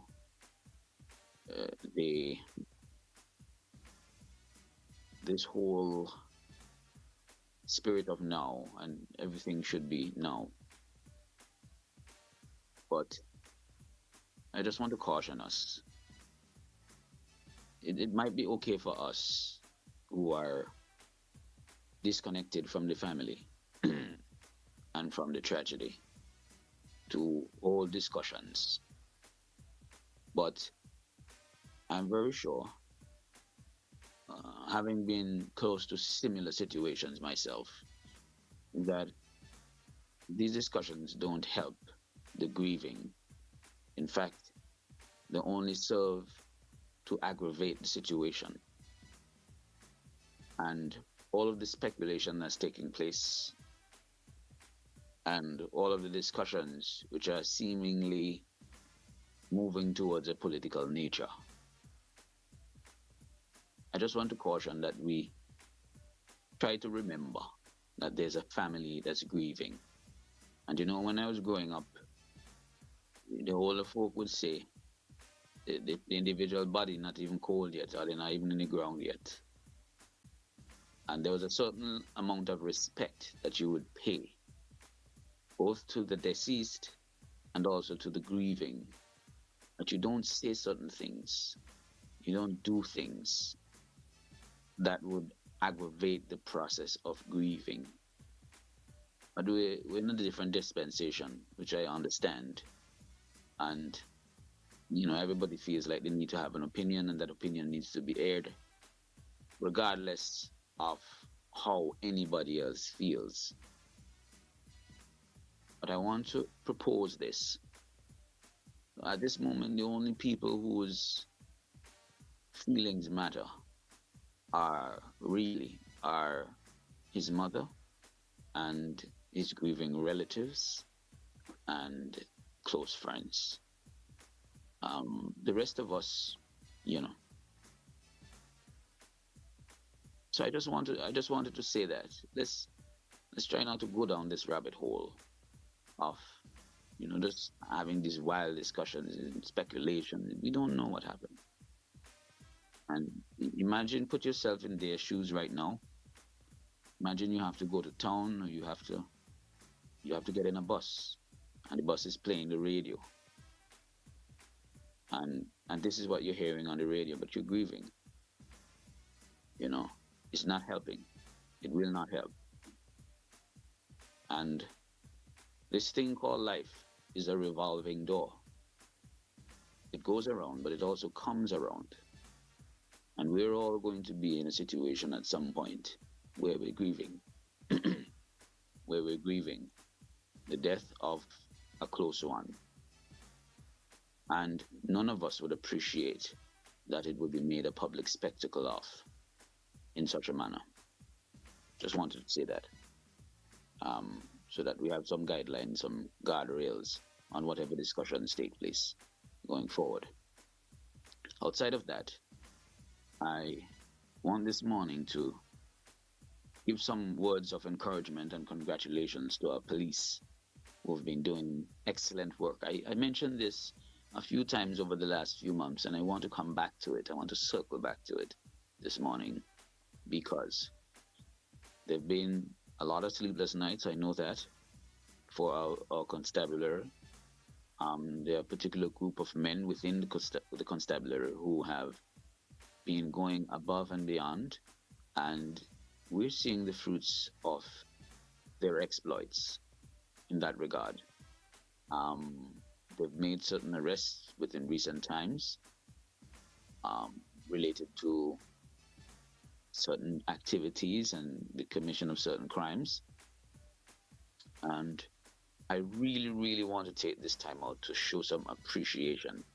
And earlier on, I heard you say something about this, and I really appreciate that you did, Bing. You mentioned this, and I kind of wonder how you knew I was gonna, discuss this. But I know you're a good person at heart, and you're genuine in that regard. But I saw a comment, and the individual said something to the effect that until you have a conviction, you don't congratulate the police or you don't encourage them or anything. And I really wish we would refrain from making such comments. And I think these are comments that come from, I looked at the individual's profile. It seems to be an older individual. And when you see these kinds of comments coming from the older folk, you're a little less bewildered by the attitudes and comments that you get from the younger, because that's the example they have to follow, right? That's what's in front of them. The first step is the police do their investigations, and these are the same people who berate the police when there are no arrests made. And then they make arrests, and then they say they shift the goalpost.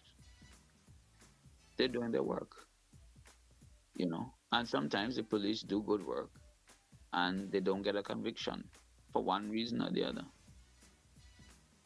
Does that mean you discredit all the work that they did? They might have gotten the correct individual, but for lack of evidence, you know, you don't get a conviction. Or there might be many other reasons. But to say these kinds of things, I mean, it shows the mindset of some people, and it shows why we don't get better collaboration, because you know these kind of people are not the type that will work along with the police. And like I mentioned earlier on, this thing called life is a revolving door. It goes around, but it comes around. And at some point, all of us are going to need the assistance of the police. And sometimes when you see things happening to people, you tend to want to feel initially sorry for them. But most of us believe in God, and most of us believe in karma. Most of us believe in this cycle, this circle, that what goes around does really come around. So when you choose to be anti-assisting, when you choose to be an individual who is always negative, and you don't want the police to succeed, well, you'd be hoping for them to succeed when it's time for them to assist you. And karma will be watching, and karma will be waiting. It is within all of our interests for the police to be successful at their work. It is within all of our interests to give them as much support and encouragement as possible. And when they do falter, it is within all of our interests to speak up. We do have a right so to do. We have a right to tell them when we are displeased with their actions, when we're displeased with their lack of with their lack of work, when they fail to perform their duties. We have a right so to do. But it is counterproductive to drag them down when they're actually doing their work. That says to me that you are not really concerned about crime fighting. It says to me that you have alternative motives, or maybe you're just a bitter individual who just can't help yourself. In your condition, that is just how you lash out at the world around you. But please, let us try to refrain from making these statements, and let us try to all encourage the police and assist the police. Because when we do so, you might think about it. You might think of it as helping somebody else, but you're actually helping yourself because of that revolving door I referred to earlier on, which goes around and will come back around. Ben, you have any questions you want to ask me this morning? No, not at the moment. Really, not at the moment. I'm not in a good space this morning. What I wanted to ask you about was some security matters, but I'll leave that for tomorrow. Okay, buddy. All right. Excellent. Thank you. Have a good day to all the boomers in the morning. Okay. All right. What the nose? Your mouth. No, thank you. Cool.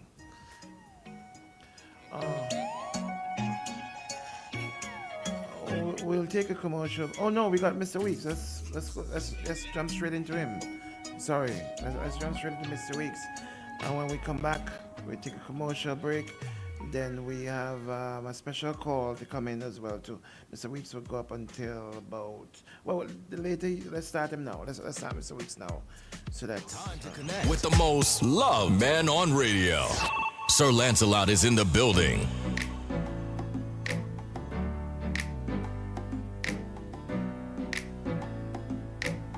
All right, Mr. Weeks, we ready for you?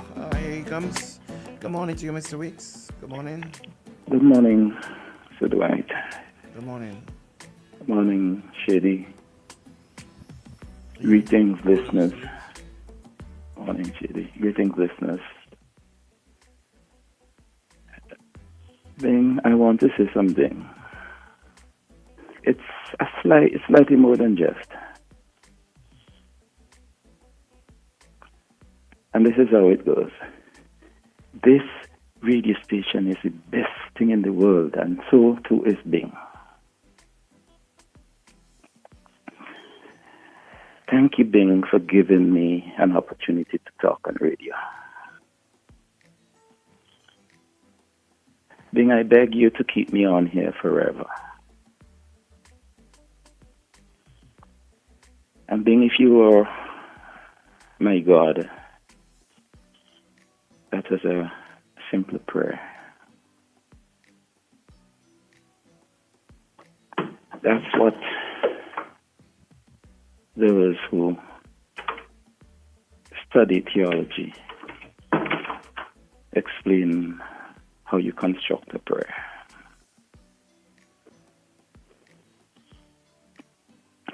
I want to go back to where we were on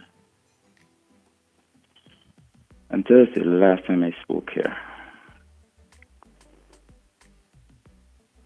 And the last thing I said on leaving the program, leaving the call, I said to Mr. Sinclair Leacock, I did what I did on that morning. And these are not the exact words I used, but this is what I meant. I gave you, Mr. Leacock, the opportunity, which I know it's not what it's what I expected. I gave you the opportunity to expose some persons and because you, Mr. Leacock, are going to demonstrate some class this morning. And for those who were listening and wondered, as often is the case, I was saying to Mr. Leacock, persons can look and they would see the difference. They would see a man who is not evil, a man who is not bitter, because despite all the things I said to Mr. Leacock, despite putting him on the spot, and I was deliberate about that, when I left, Mr. Leacock did not drop an insult. That didn't happen. I knew that would have been the case. But there are some others who I am told that when you look into their eyes, you see darkness, you see evil. I want to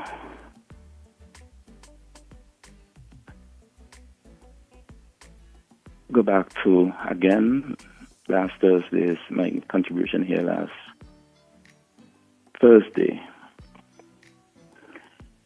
because I've seen some discussions on it, that finally the Public Accounts Committee is going to meet in short order. There are some persons who are elated. I am. And there are the others who are thinking, no, this is just another attempt either to appease those in the in the NDP who are very ashamed of the situation. That the leader is now going to be responding. That's one view that I see. And there are those who are thinking that it's just an election ploy. After 6, 7, 8 years as leader, you have not made one attempt, but because the election is coming, now you're going to convene. Whatever it is, whatever is the case, I am elated that finally we will get the Public Accounts Committee of the Government of St. Vincent and the Grenadines convened. I just hope that civil servants, because there are those who think that politicians, particularly ministers, are the ones who appear before the Public Accounts Committee. No, that's not the case. And it will be demonstrated. Those who follow the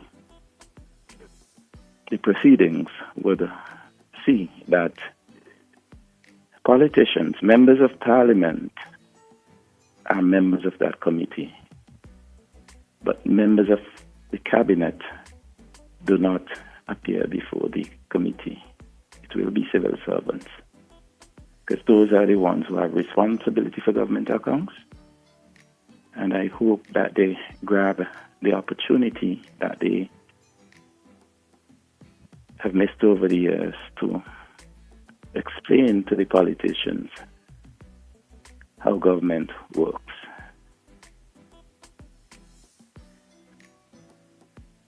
Then I want to go to the issue of crime and criminality in this country. I mean, it is something I always have a concern about. I have spoken in the past about how the police do their work. I was very critical of the leadership of the Royal St. Vincent and the Grenadines police force. You would remember that, Bing. I hope, notwithstanding you say you don't have any memory. But at least I think you would remember that one.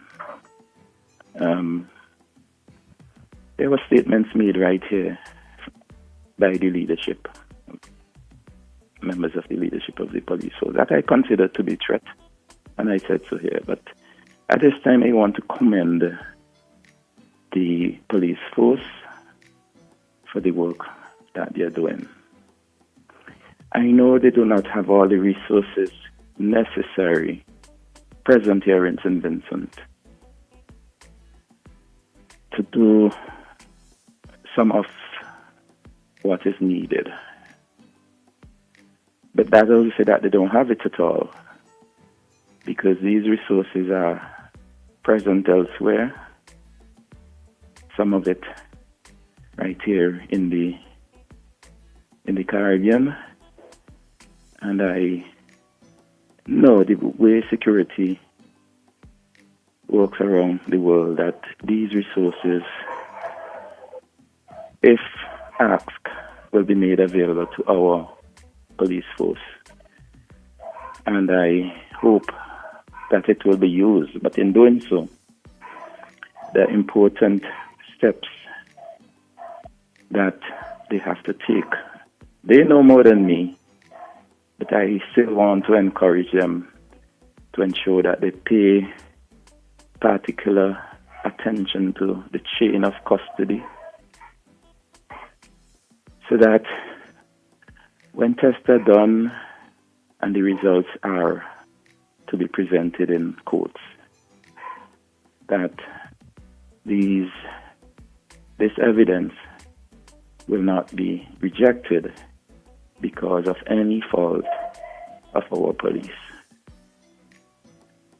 Those who are involved need to do as much reading as possible and careful thinking how they proceed, with these matters.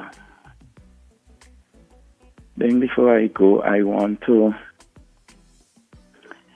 extend my sympathy to those who have lost loved ones, particularly within recent time. There's a very good family that I've been close with for many years. They lost their father and husband not very long ago, certainly within the last 10 years. And they lost him suddenly. And now, more recently, they lost a son and a brother. And it's really difficult because this one is even more sudden than his father.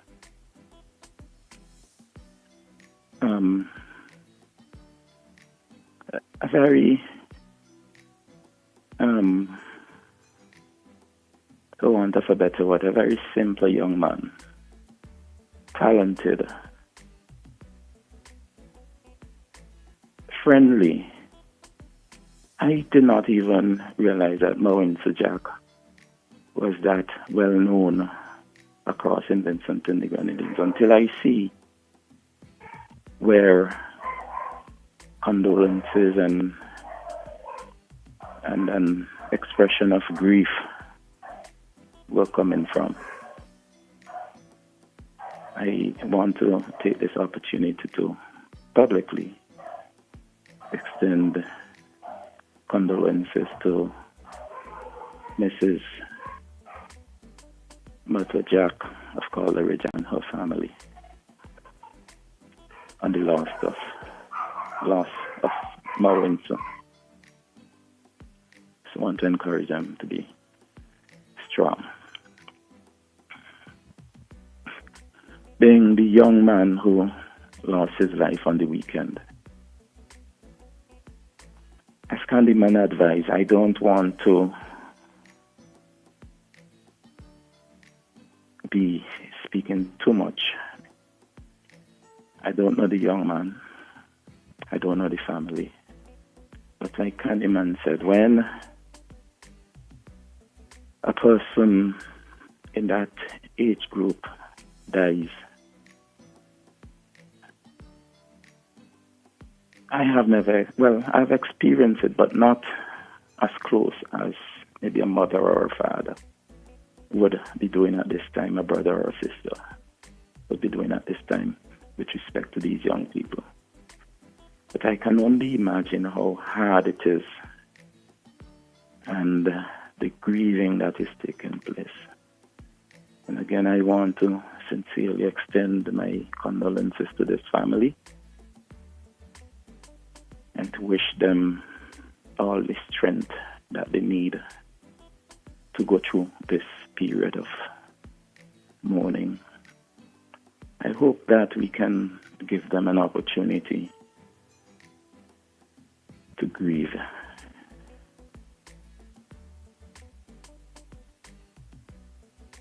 The final thing I want to say on this matter being, and it is something I thought about speaking about for more than a year now, and I didn't. It's related to this. And it is something, piece of information that is in the public, sort of on Facebook, and I noticed you mentioned it here this morning. But I hope the police is paying attention to it. I don't know if it is true, but even if it is not true, it is worthwhile to the police to pay attention to it. When a permit is granted to hold and to use gun, it is my understanding that there's certain expectation, there's certain rules that must be followed, which include the safe security of the weapon. And in order to see that these weapons are secure, it is my understanding that the weapon must be on your person at all times. And if it is not, it must be with the security forces. I hope the police is paying attention to that. And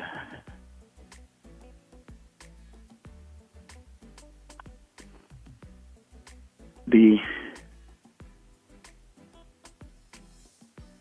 persons who have been granted permit to hold and to use firearms,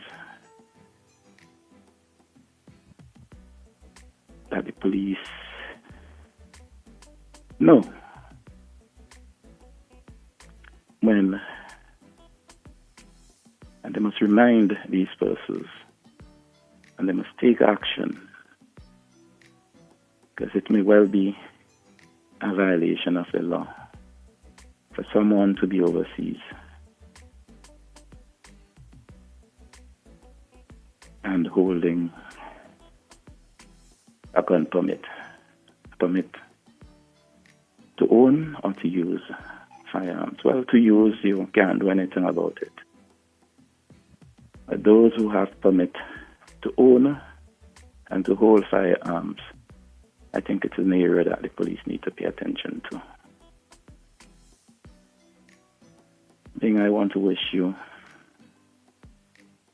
a very productive week, and all of the listeners, and to ask you to enjoy the rest of the day, man. Pull yourself out of it. You have life, and once you have life, you have opportunities. Take care until we talk again, hopefully later this week. Thank you very much, Mr. Weeks. I really do appreciate it. Until Thursday morning when we'll meet again. Right here. Same time, same place. All right, thank you very much.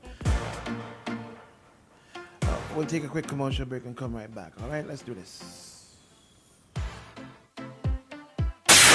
Are you ready to power up your day? Have a Supplegen, the ultimate energy boost. Boom 1069, the sound setter of radio. Young got no money back calling me splurge. Why me jump right off the curb? New year, different lane. We gon' spin and kill everybody, and we're telling now. Bend that over, let that breathe, shake that. Boom 1069.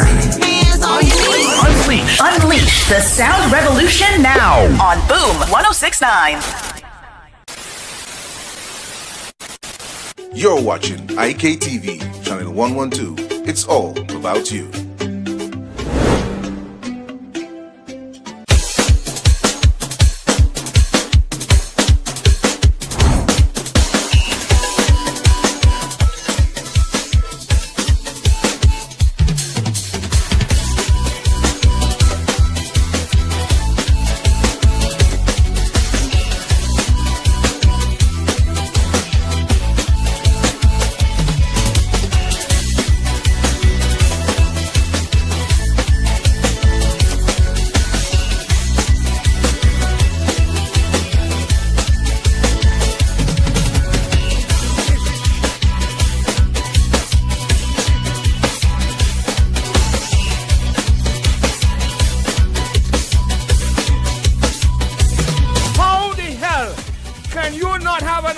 For that.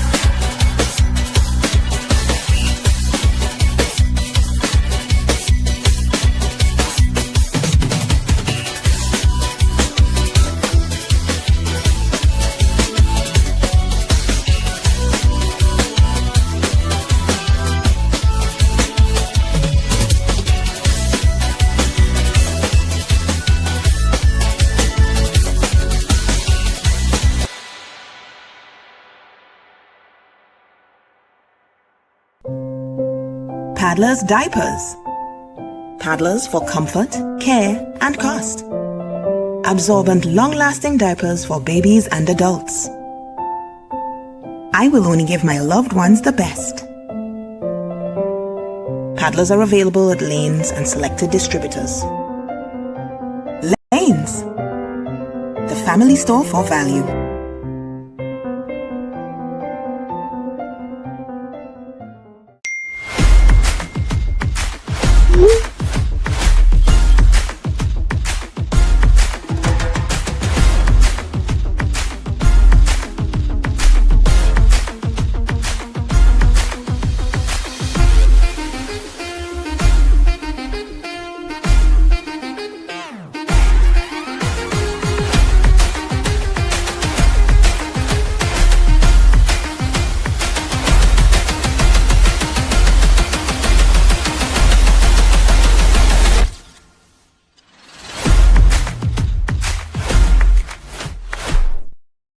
This isn't just a run. With each step begins a new a journey of determination, persistence, and self-discovery.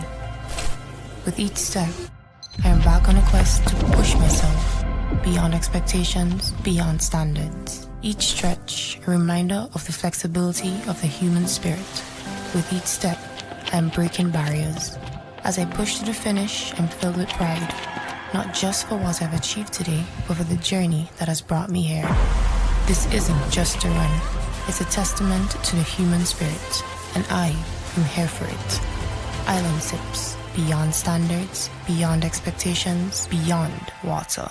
Meet Mom. She's not just the wake up at the crack of dawn, make breakfast, and pack bags kind of mom. She also gets her fitness game on. Yeah, she's the don't let anyone forget anything kind of mom. At the same time, she's the runs her own business, closing deals kind of mom, who finds time to get down and boogie with the kids after school, remodel the house, bake cake, host dinner, and even play her favorite game at the end of the day kind of mom. So let's celebrate Mom, because to us, she's so much more. It all started with a penny.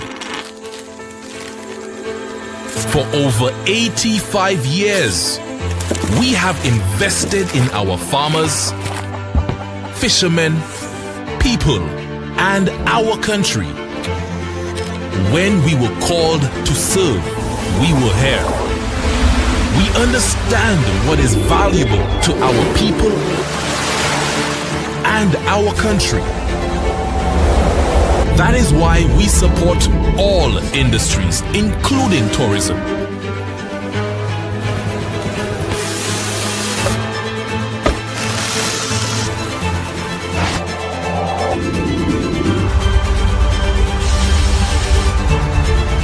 We are the bridge towards a brighter future and economic growth. When our people, government, and businesses called upon us, we were here. 85 years later, First National Bank St. Lucia Limited is here for you. You're watching IKTV, channel 112. It's all about you.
Shop with confidence at Quartz. Get the lowest prices guaranteed. Get appliances, furniture, electronics, and so much more. If you find a lower price on any other products elsewhere, we'll match the price. Plus, we'll give you back 110% of the difference.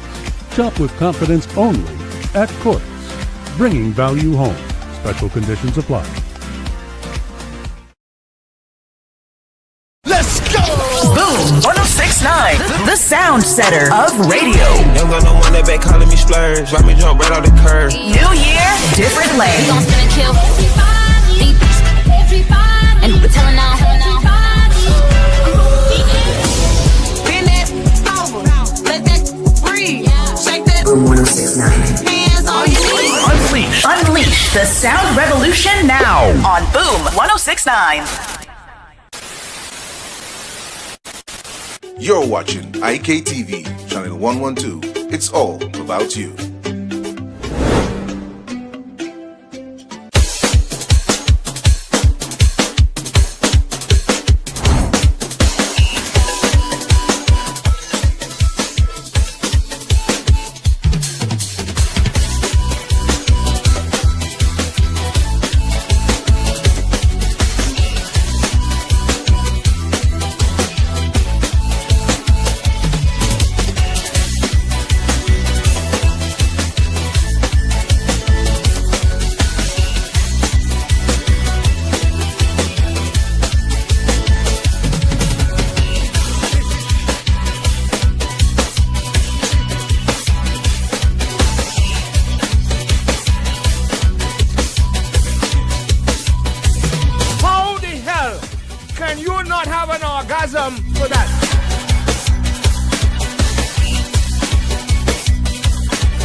Starts with OMG in the morning on the trending station.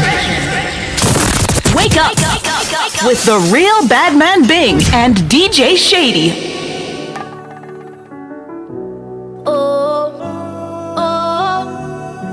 Max Garland Lexi. What? All you know we. Let we go now. As the sun rise, it's a blessing. It's a blessing. A blessing. It's a blessing, yeah. No, it's carnival, no more stress. We don't wanna stress. No. We just wanna be free. Peeps from everywhere, glad to be here. They're ready for the mass and fun. Nothing compared, so give life a check. Best man. Now we jamming at the July sun, having a time of life. Yes, we having a time. Everywhere's pandemonium, having a time of life. We doing the dirty dance. We sick in our cranium, having a time of life. Yes, we having a time. Everywhere's pandemonium, having a time of life. We doing the dirty We dance. sick in our cranium. Oh, oh, it's a carnival season. Oh, oh, we sick in our cranium. Oh, oh, everywhere's pandemonium.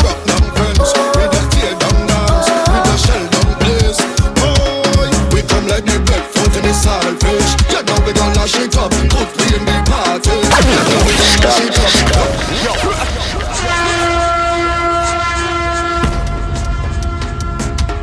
Burning Vincy, boy.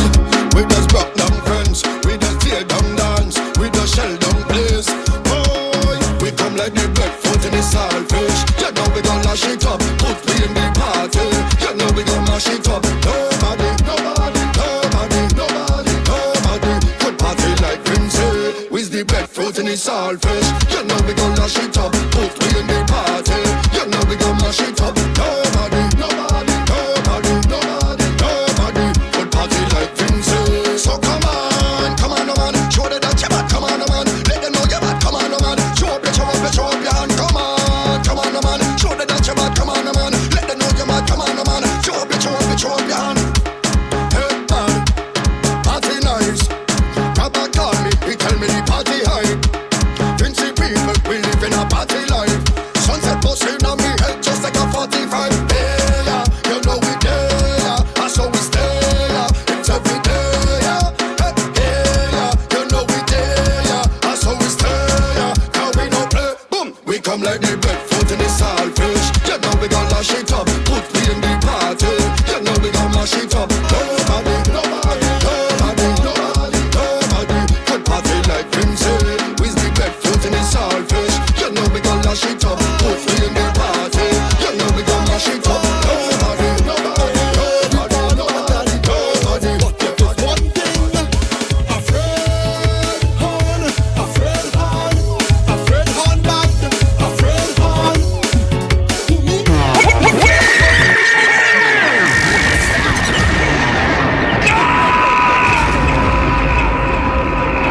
don't know, but I think most men can relate to this.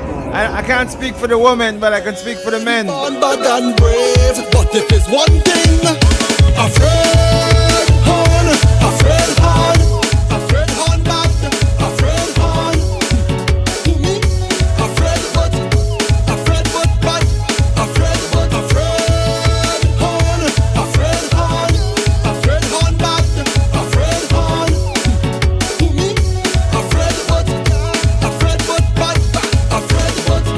We're gonna open up the phone lines in a couple of minutes, alright? I know you're dying to get in. I can see the lines are ringing. I know you're dying. Hold on, we're gonna open up in a couple of minutes.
Walk on, Shady. Wet them up, anything you have in your hand, just splash.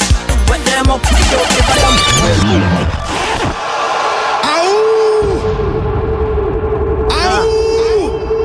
This one hit hard.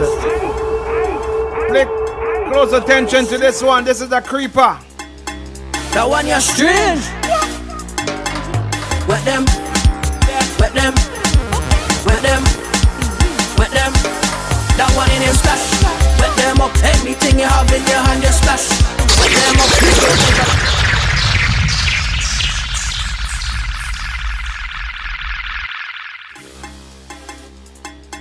That one you're strange. Wet them, wet them, wet them, wet them. That one in him splash. Wet them up, anything you have in your hand, just splash. Wet them up, we don't give a damn, we don't give a splash. Wet them up, anything you have in your hand, just splash. Wet them up, we don't give a damn, we don't give a. In your area, water. In your area, water. In your area, water. In your area,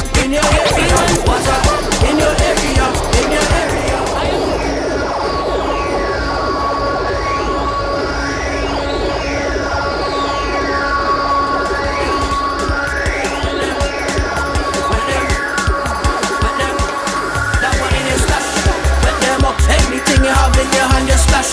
Wet them up, we don't give a damn, we don't splash.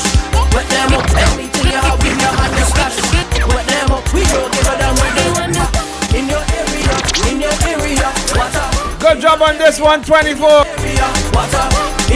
Lyndon, 3 o'clock this afternoon. I want to walk out with this one. I am a plumber. I bring out the pipe and she do on a plastic pipe. You want my grandpa use this is your hammer. Grandpa used to use this. You see that piece there? Meter? See that piece there? Shower. And she is shower. She ready for water. And she don't need head, she don't need pipe head. Splash. Let them up, anything you have in the splash. Let them up, we don't give a damn. Splash. Let them up, anything you have in the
Okay. Let's pull it down.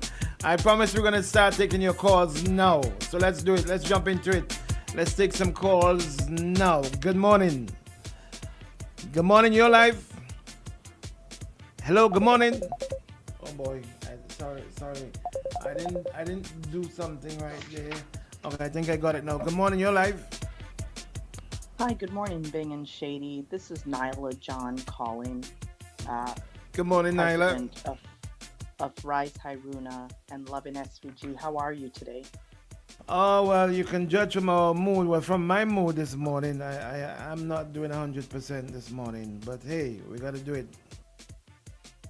Yeah, I'm sorry to hear that.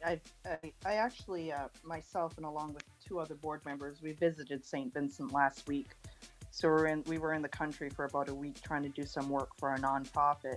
But I was compelled to call in today because yesterday I got a message stating that a young guy from Lauders committed suicide.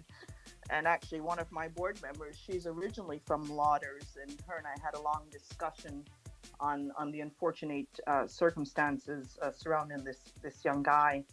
And I just, coming into St. Vincent after not being there for about 2.5 years, I was so disturbed by the high level of depression that you can see on the faces of people, along with the unliving that looks depressed. So you have people that are profoundly depressed, and then the environment is so depressed. So there's a combination of things. And it seems as if, this isn't just something that I would have observed when I came to St. Vincent, but over the years, St. Vincent hasn't had resources for young people.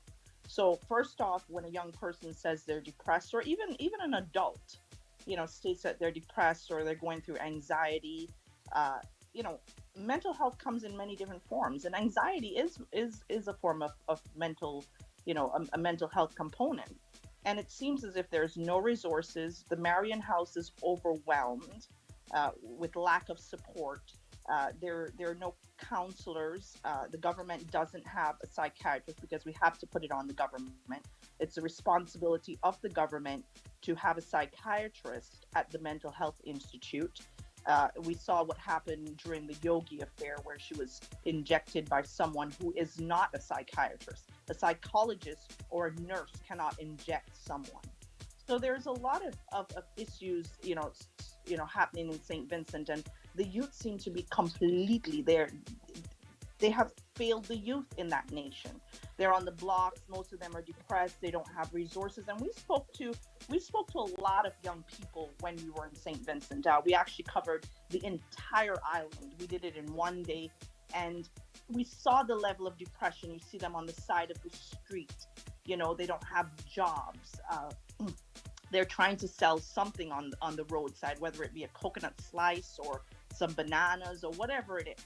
But there is no true resources for them. So when a young person says, I'm depressed, they may have come out of college. I remember when I came out of university and I was living in Canada, and I thought, oh goodness, what am I going to do now? I have to find a job. And when you can't get a job instantly, you do go into that state of depression. You imagine what's happening in St. Vincent. And so, it's really sad to see the lack of resources that young people have. There's no major, every community should be able to have, more than one counselor where the youth can go and talk. Is that support groups? There should be, different teams, cricket teams, soccer teams, netball teams, tennis teams. There should be all of that, so you're uplifting our youth versus, putting them down. And I hear that a lot, where young people have said to us, Miss John, there are no resources for us. There's nowhere for us to turn. And to see a young man, take a gun and shoot himself, that takes a lot. That takes a lot for that to happen. Throughout my life, I've lost a couple of very good friends to suicide, and it's a very, unfortunate circumstances, you're left with the unknown as to why they did it, right? But from what I saw in St. Vincent, I was blown away. I was blown away by what's happening in that country. The young people that you see on the side of the street with little mint jars selling mint so that they could provide for their kids or for themselves. And I've never seen that before, and it's a lot, Bing, and I know that you have also talked about what you have experienced personally, and that if you didn't have the resources, that you would not have been able to overcome what was happening with you. And I tell people that depression is not something that we should hide. It happens to everyone. I mean, I as an individual, I have experienced anxiety after having my 7-year-old who's now 7. You experience that postpartum depression, and you experience anxiety. You come to a new country, you have a new life, but it's okay because at least I had resources like you, Bing, right? To be able to seek help from a counselor. And it's just really unfortunate what is happening in that country. And I pray to God that something can be done, that people can start picking up the mantle and saying, how can I help? What can I do to change this?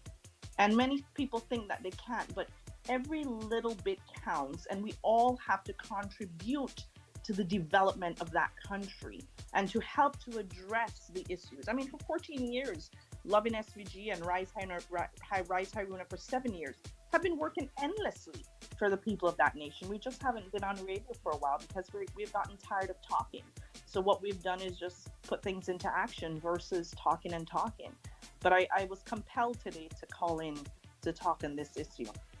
Oh, thank you very much, Nyla. You certainly hit a nerve there. You certainly touched a nerve, especially where I'm concerned. Thank you very much. And I know that if there's one other person that I hope that you would get through to, because depression is not something that you see a bandage and you say, well, that person is depressed. Depression is, we don't treat depression as if it is something real, and that's what we need to do. We need to treat depression as the same way when you fall and you need a bandage, you go and you get treated, and we don't do it that way in St. Vincent. And I am so happy that you called and you lend your voice to this issue of depression and mental illness, and anxiety, as you said you would have experienced as well. So I really do appreciate you for doing that, Naida. Thank you very much. Yeah, thank you so much, Bing. I always see on social media where you'll see young people saying they're going to kill themselves or they're so depressed, and we see it over and over, and we try to reach out to those people because they do not have resources. And this is, we had a meeting with Jeannie Oliver from the Marion House, and she's talked about how overwhelmed she is because there's lack of resources, lack of support. And I think collectively as Vincentians, we need to start helping and saying how, and it's only the little things, right, Bing, that we can do to make a difference. There's 90-something thousand Vincentians living in St. Vincent, and I'm positive there's hundreds of thousands living on the outside. And it's time that we start stepping up and taking the mantle and saying, how can we help versus working against each other? Because the youth of that nation have been failed, and that's what we recognize when we came into the country. And I'm sure you guys are living there and see it every single day. But the youth of that nation have been failed tremendously. And we need to stop all this nice time. It's always about a party, about this and that. But we never have resources to say, how can we help these people? How can we make a difference? And I'm gonna call on the entertainers today. You guys, yes, the country needs entertainment. A carnival's coming up. Think about how can you give back? How can you give back 5% of your profit or 10% of your profit to an NGO or to creating something in a community, whether it be your community or a community that you care about? So I'm calling on the entertainers this year. Contribute back and make sure that when you contribute that it's actually being done, because the people of that nation really need help.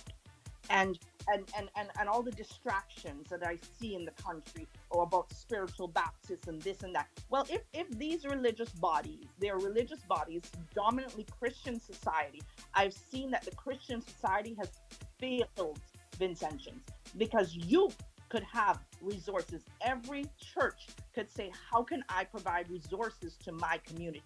They should be coming out, they should be talking on the issues, they should be saying, what counseling support can we give to our youth, what programs can we implement? No, they're too busy thinking about politics versus about how they can truly help the community. And I'm going to say it, the Christian community has failed the nation, and it's time that they stop with this political back and forth and start thinking about how can we truly help our community. Bing, I look forward to speaking to you again, because I would love another time, maybe about half an hour. We want to talk on issues of the sex offenders registry that we presented to the government, and also the age of consent to be amended from 15 to 18. So I hope that we can talk again soon on those topics. Certainly. Thank you very much, Naila. Thank you very much. Thanks so much. Have a great day. Yeah. Bye-bye. Yeah. You know, when I had my brush with like serious depression, like very, very, very serious depression and anxiety, I went to the edge. And you know me, I came on the radio and I spoke about it. I wouldn't do it normally on the street, but it's when I'm in here in front of this microphone, I don't know something. I open up, and I opened up about my depression, what I went through, how it happened, where I went, and how it ended, the help I was able to get, where I was able to get the help. Not in St. Vincent, of course, because we in St. Vincent, we have a thing about turning out lawyers. We believe in lawyers, in turning out lawyers, like how Reno believe in turning out stones from the quarry. Good morning, caller. You like? Good morning. I got the hands here. Turn off your mic. Me know that. Me know it have to be something like that. Turn off your mic. Me know that. Good morning, Sobing. Good morning, sir. Good morning. Because of the type of morning, I had a fight up with her, but we go fight up on the next day when you're up a while, up and going for me and you fight up. A long time you not fight up. Yeah, that's true. Right. So then I go fight up with her this morning. But on this issue here of mental issues, and so on. You see, people always try to run and hide behind, people trying to make it political, this, that. And it does hurt me when people try to run from certain things and try to put these little stumbling blocks in the way to make it look as though people are being cold and uncaring when they speak facts. Well, maybe be the cold water in people's face this morning. The thing is, Bing, from your very own experiences, as Naila just said, if you did not have resources, you might have not been here, right? The issue is that, and we have to look at this not just isolatedly, but at the entirety of healthcare. We're building a new hospital, a bigger building, and support, because big buildings are what catches the eye. But the system itself, is there going to be an upgrade or a change of the system? In that new hospital that we're building there, we're going to have no actual psychologists and psychiatrists. Will it include those things? That is my point. There we go. Yes. There we go. So this is not just an isolated thing. This is healthcare on an entire level. And I'll tell you something. So when Candyman come on here and want to sing somber and talk about, because now it hit where it hurts a little bit. Maybe he knows the family of the guy who they say committed suicide. And you can't come on here to tell people what to talk about or how to feel. Yes, a family may be grieving. But when you look at the grand scheme of things, there are many families grieving for many reasons that you, Candyman, and others are supporting. So when you come on here and talking about revolving door, that is why I said in the comments, I hope you remember the revolving door, Candyman. It is a revolving door. Everything is a revolving door. And it's a life is a revolving door. Yes, it's a revolving door. So now that persons you and others are seeing because you may be close to somebody, there are others out here who have been feeling this. And there are others out here, if we can talk about it now to save others from going through the same thing, then let us talk about it now. Let one person's pain be the salvation of others. Is that me being callous? Do I sound callous being? Oh. Eh? You went through yours. We saw it for ourselves right here and boom. We missed you for months. Because you had to go and fight this. And if you didn't have the resources, what about those who don't have it? As Buju Banton say, who could run, go run, and what about those who can? Eh? So what about those who don't have the resources? We're so callous as a people. I remember one time, Ben, there was a town hall meeting chaired by Minova Glasgow and some others from the NIS. I will never forget that. When I said, Kensa King here brought it up, I said, how about we put something in place for a national health insurance where the workers who making a certain amount of money, we could pay into that national insurance to keep it afloat so that even the persons who are unemployed and so forth, they could benefit. Me never tell me no. You see what I'm saying? So don't come and tell me about revolving door on one side of your mouth. But when they're with these very people who could make policy and help to implement things here to help those who can't, yet it's a different story. You see what I'm saying, Ding? Because at the end of the day, no matter how we try to run from it, we always try to alleviate the government from its responsibilities. One of the major role of government is to improve the livelihood and lives of its people. And so if we can't put these things in place, every day people will come with this cliche, your health is your wealth. Well, it's not just physical health alone. Let me ask you a question. And I'm glad that Nyla mentioned Jeannie this man, because I was going to mention it to say, Marian House overworked. Marian House overworked. Eh? The thing is that some years ago, maybe about 10 years ago, a study was done. And I'm going to bring this home, because everybody bring home the thing this morning. A study was done on prison officers. Right? And that study, I can't remember if it took 2 years or how much years for that study to be done and completed. And it is stated that persons working at a prison should have access to mental health resources. You should have a psychologist or psychiatrist or whoever on hand and staff for workers. Right? That was how much years ago that was done and given to the government. We're still waiting for one to be assigned to the prison for workers. They were telling, you have somebody there to deal with the inmates and so forth. No, I'm talking about a trained clinical psychologist, a psychiatrist for the prison officers. In that study, it was shown that a person should not be a prison officer past 12 years because it grows on you. People wouldn't understand this. What is being put in place? It was something was sent to the government to say, I know it was taken there by the union because I was part of it. Just like we're giving police the 10 years something, give it to prison officers too. Because they are in more of a situation mentally, physically and so forth than the police. So when everybody bringing it home, I'll bring it home too. Because I know that my brothers and sisters in the prison service could definitely deal with having a psychiatrist / psychologist on staff, on hand that they could go to. Yeah? So when everybody trying to run and so forth, no, let this be a teaching moment. Don't come and tell me that I can't talk about what happened to the young man in Lauders because our family is grieving and this and that. No.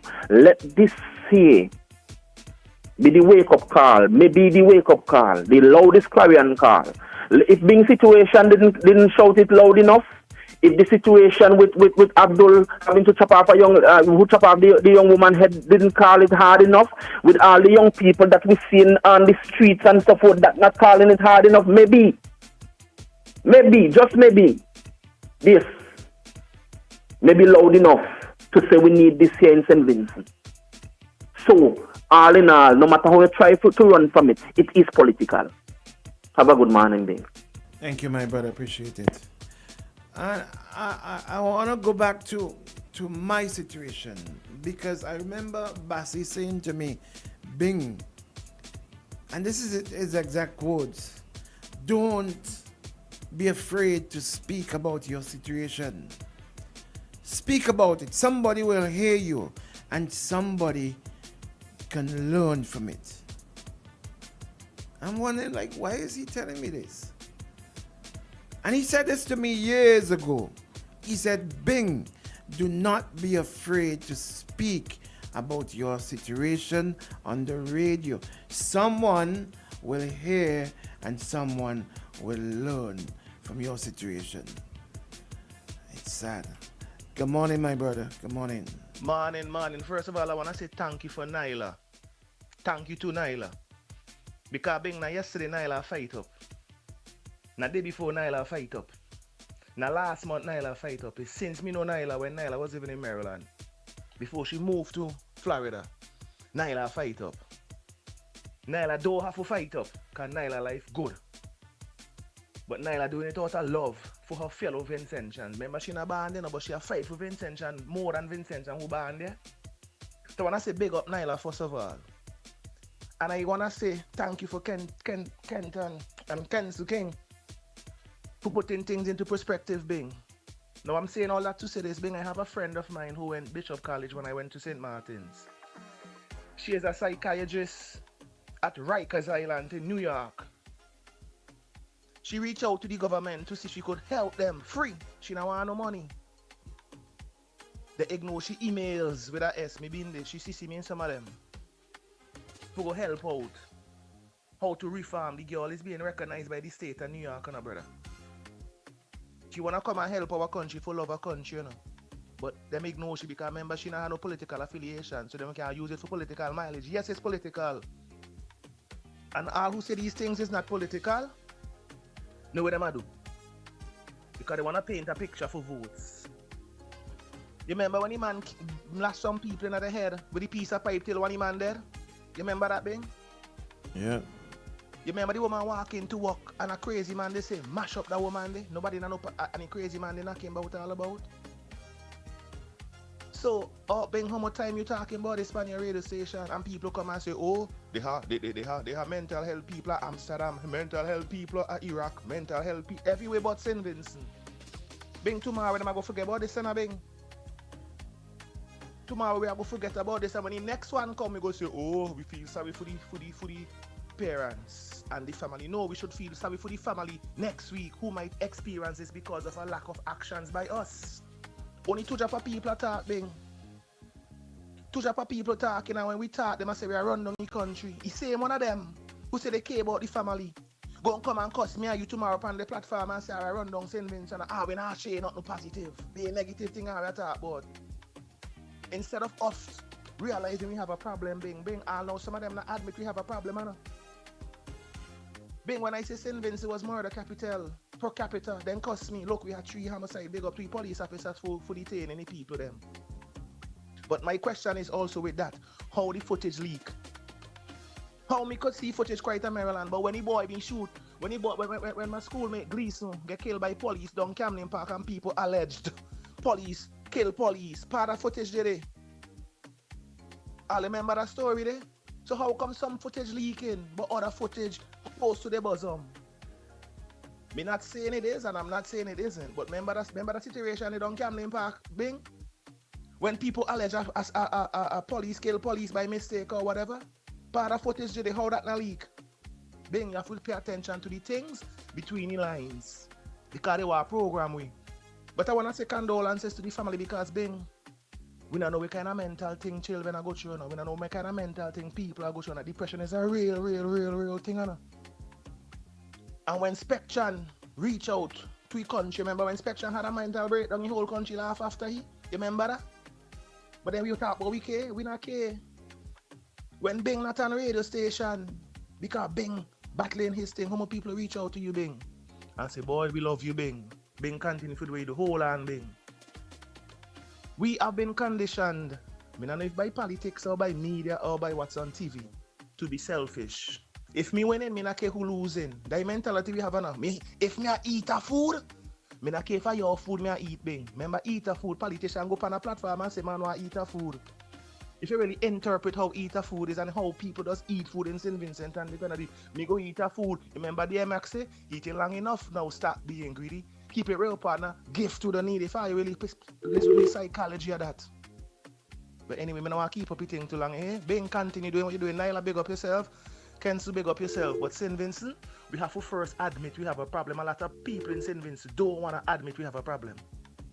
Thank you, my brother. A lot of people in St. Vincent don't want to admit we have a problem. Them vex, them bring them, while some of them vex right now, that we talking about the situation until the situation hit the door, then them are coming out with inbox and say talk this and talk that. Nah, talk for your own behalf, because some of you fighting down the momentum we're trying to gain to make St. Vincent and the Grenadines better. This is bigger than politics. This is absolutely big. When NDP dead and gone, when Labour dead and gone, St. Vincent gonna still remain. And Doc who coming up next talk about attacking our children in school, teach them peer mediation, teach them conflict resolution. Only that alone me here talk about this and a bing. In the curriculum, if you say, boy, if you're angry, it's okay to be angry. But how you deal with that anger, that's what we need to talk about. This boy who killed himself, we don't know what happened to him. If the boy had some kind of peer mediation or some kind of something in the curriculum, not saying it would have helped it, not saying it would have... Yes, call on the fixed line, just hang on a minute, please. Yes. Not saying it would have make it worse, but we as a people have to admit we have a problem and come up with solutions. And I know solutions are working in America, because we're working in America, not go work in St. Vincent. We're working in St. Vincent, not go work in St. Lucia. We have to look at our own problem and come up with our own solution. Thank you, my brother. Thank you. I repeat a little youth man, Big up for yourself. Max. Oh, you gonna just... Caller, good morning. You're on the fixed line. Good morning, caller. Good morning. Good morning, sir. Yeah, this eat the food, I've been hearing that for a while now. So the politician in question, I asked him that question on his radio program about 10 days ago. And he said he never made those comments.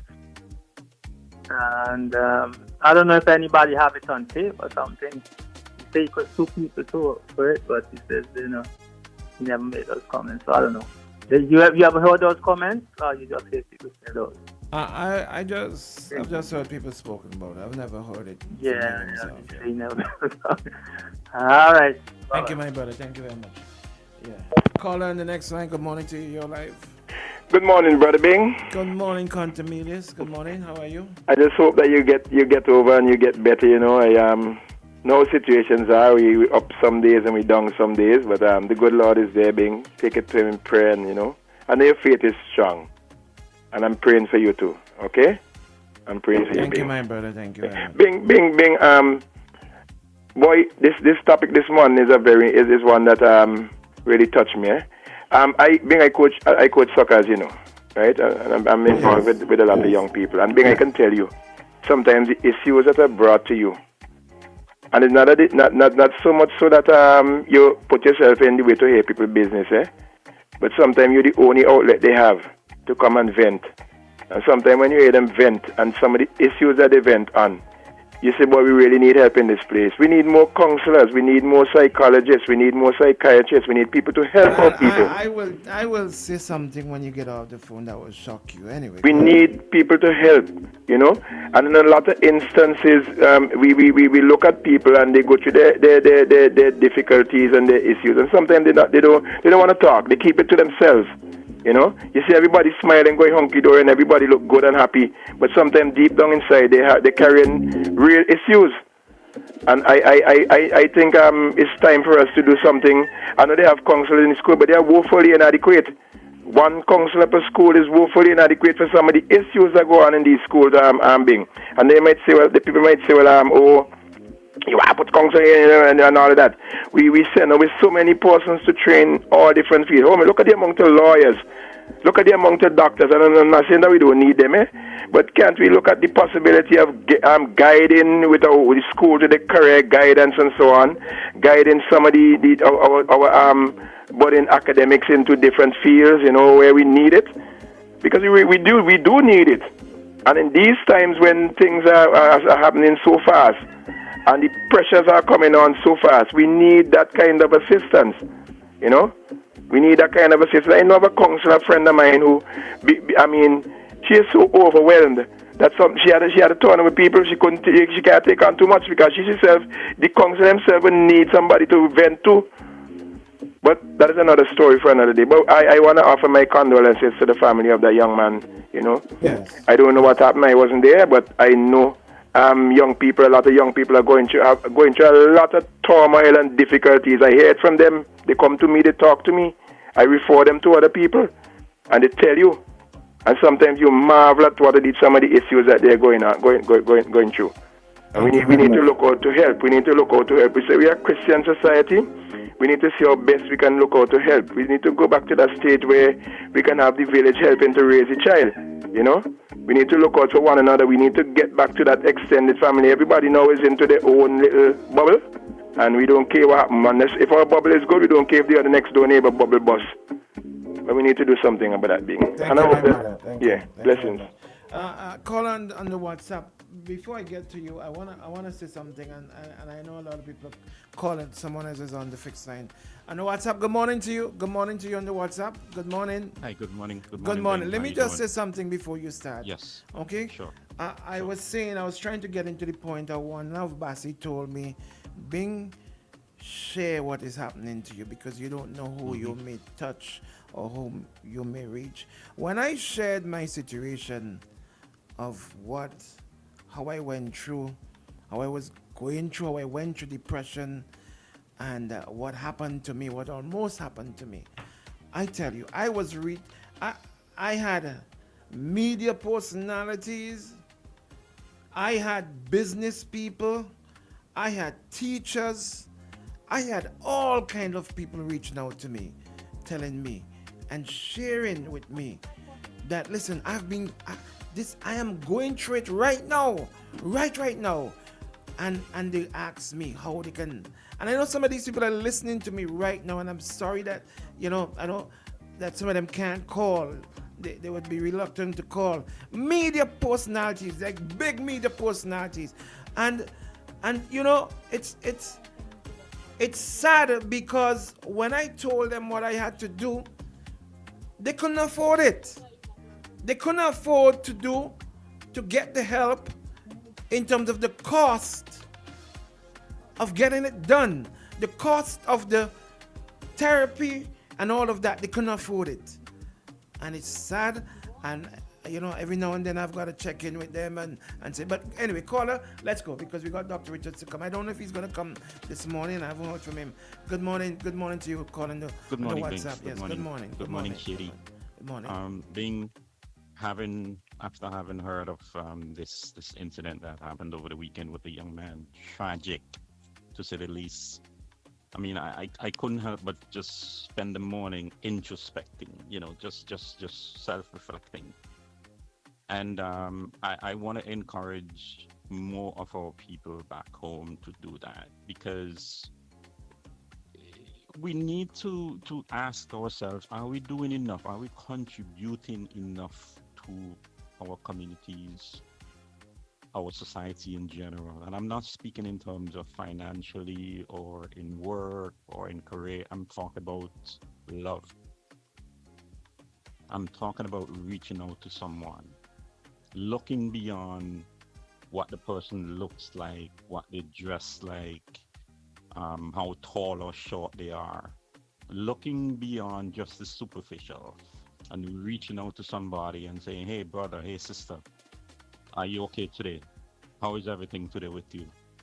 And I heard what you just said, and sometimes, yes, we who are going through the depression and the anxiety and all of that, we are the ones who can be the catalyst of change, transformational change in our life by reaching out to people.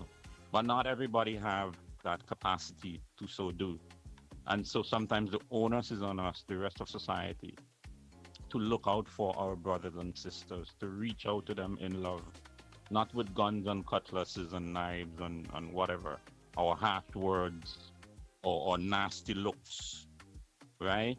We have to get back to the point where we love and care for each other more. I wish you had called a little bit earlier. We got Dr. Richards backstage and he's waiting Yes, patiently. yes. So let me just wrap up by extending my deepest, sincerest condolences to the family of that young man and to all who have suffered loss as a result of tragic circumstances. So Bing, thank you so much for accommodating me. I would continue to listen as Doc comes in. I know he would probably have a lot to say on this issue. Thank you so much, Bing. Thank you very God much. bless. I really Stay wish you strong, had my called brother. a bit earlier. Thank you very much. Thank you very much. Yes, okay, Shady, brother. No let's problem. go straight to Dr. Richards. Let's go. Let's go, Shady.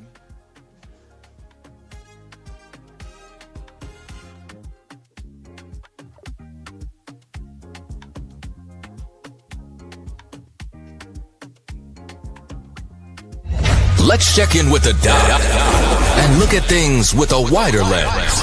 Pastor Richards on OMG. Let's bring him straight forward. Good morning to you, Doc. Bring him forward to Sim Malone, please. Morning to you, Doc. Hey, good morning, Bing. And good morning, Shady, and all my fellow Vincentians and all who are listening to Boom and this thought-provoking discussion this morning. Good morning to you. And I trust that all is well. I trust that all is well with you and yours. The concerns that you guys are raising this morning resonate deeply with me. I don't even know how to begin to address them and speak to them. So I might be all over the place. But I know the heart of Christ when he was here in his most famous message called the Sermon on the Mount. He singled out some people, including the brokenhearted. And I know that they are brokenhearted, aka poor in spirit. You're just not right this morning. You're not smiling, and you feel like if a weight is on your shoulder, and it's like a burden that you can't carry. It's like a pain that you right now can't fix. Poor in spirit, aka brokenhearted. But Christ had a concern, and in his most famous message and sermon to people, he said, there's something for you. I'm eking out a place for the broken-hearted. And in the Bible, in the psalmist says that he actually bottles up your tears. So there are a lot of people, whether it's from death or from sickness or just tough emotional battle you're going through because of relationship. And listen, man, you are crying on the inside. There's a word of hope.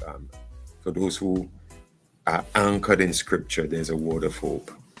Blessed are the brokenhearted. And he also gave a shout out to those who mourn. Blessed are those who mourn.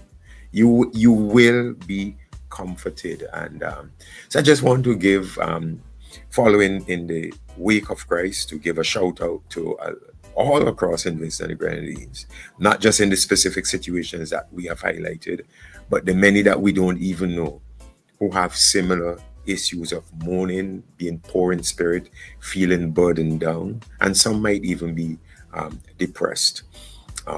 These are things that I have spoken about, and I know there are others who want to call in, so I just touch on a few things and then I'll be off, hopefully.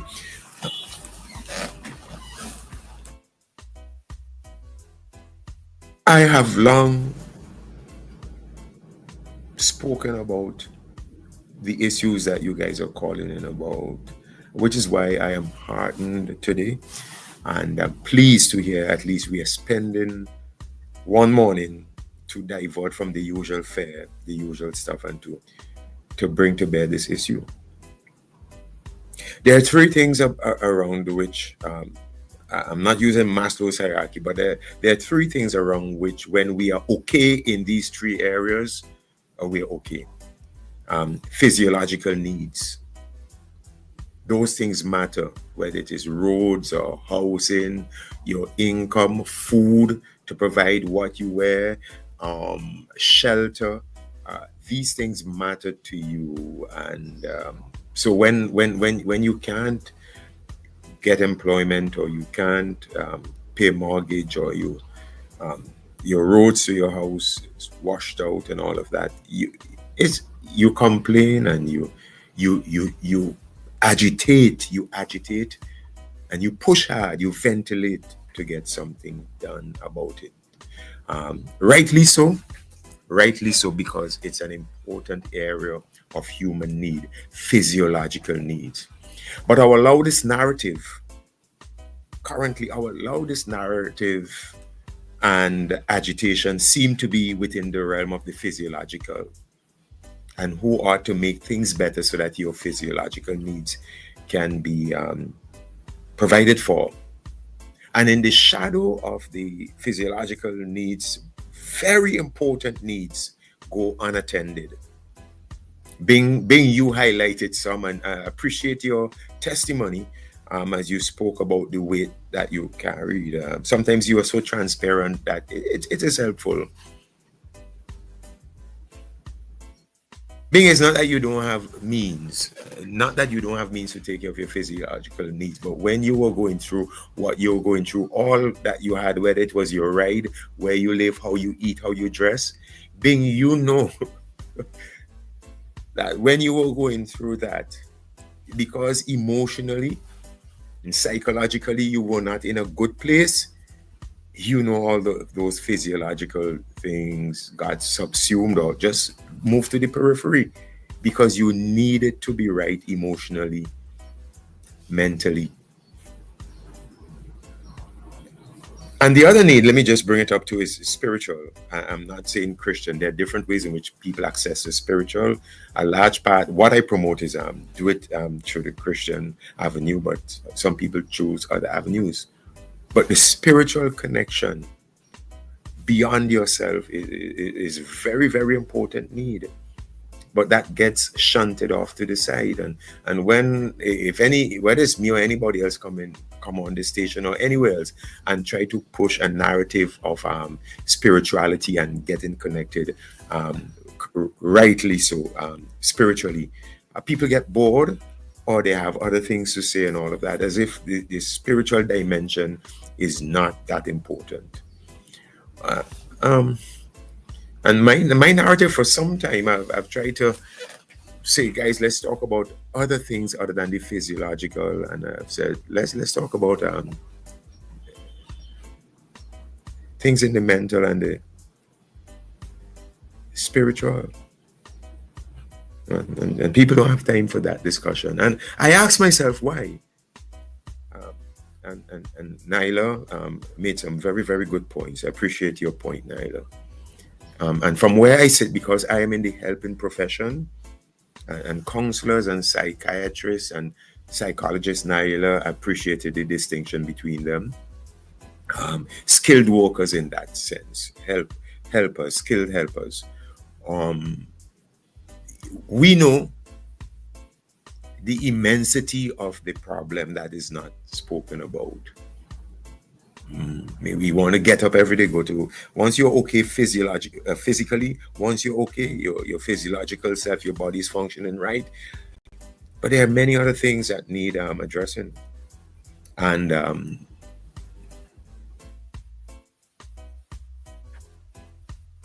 a lot of it, a chunk of it has to do, I'm very burdened this morning because of some incidences last weekend, that Thursday, Friday, Saturday, related to children and what's happening in a particular primary school.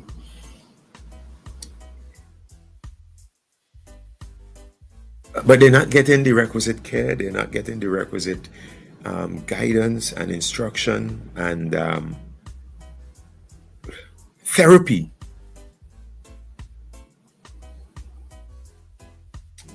It's really painful. It's really painful what they're going through, but the therapeutic redress is not being done.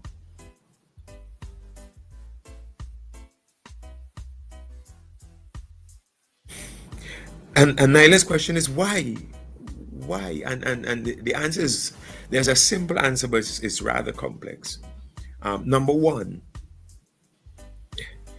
our construct as human being is that, first of all, we got to, which is why Maslow's base of his pyramid is the physiological. First of all, we want to take care of physiological things, so we are more concerned about jobs.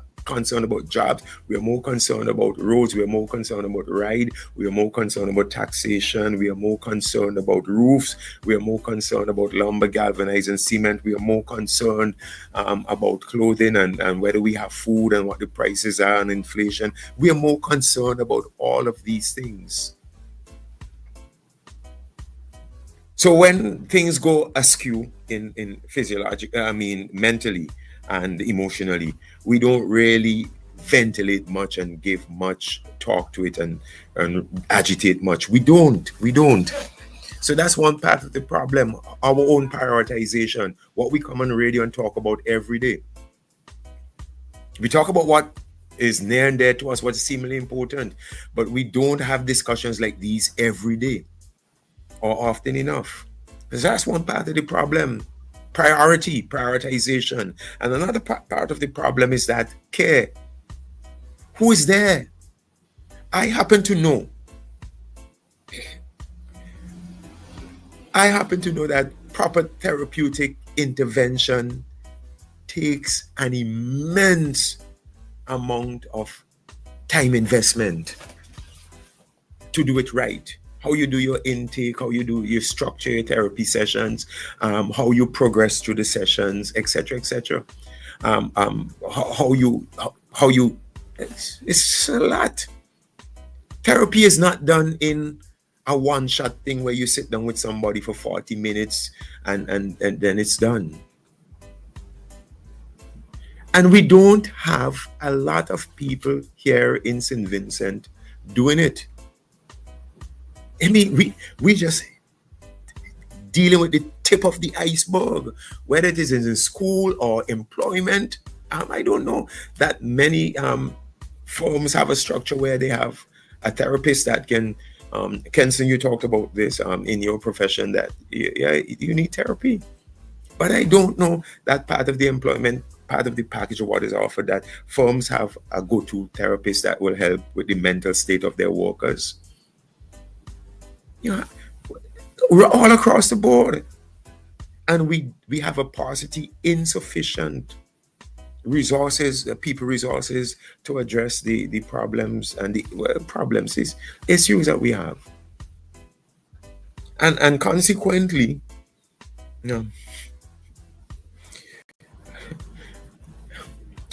consequently, a lot of it just goes by the way, and people are hurting and people damage themselves. There are young girls that are cutting themselves. You all don't know this, but some come to my attention. There are a lot of young girls that are just cutting themselves as a cry for help.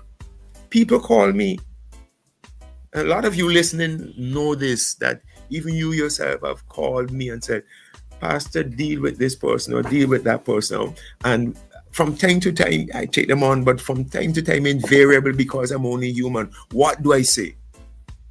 I say, I wish I could, but my plate is so full. Why is my plate? Because it's not an attractive profession to begin with. And I don't know enough to say that it is incentivized so that large packages are given, scholarship packages are given to people to go into guidance teaching or to take careers in counseling and all of that. Incentivize the thing so that people can get the requisite training.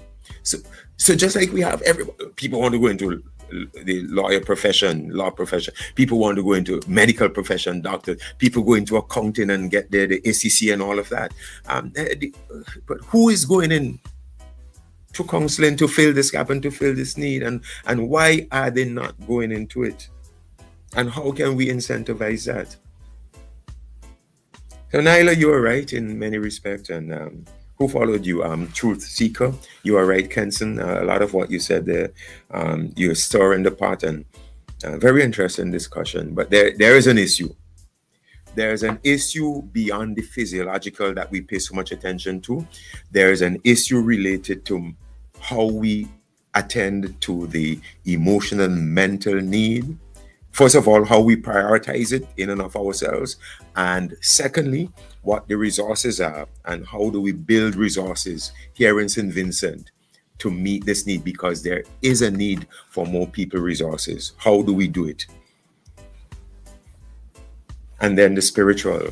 But I will talk about the spiritual at another time, because that's another area that we are really poor at, and we ignore, we shunt it off to the side. But these are things that are part of our composite whole, and while we agitate and clamor and talk about physiological things, we really need to give huge attention also, or equal attention anyway, to mental issues and to spiritual issues. Bing, thank you. I thought I'd be short, but I went over a little bit. There's so much in my heart to say, but thank you all for being patient with me.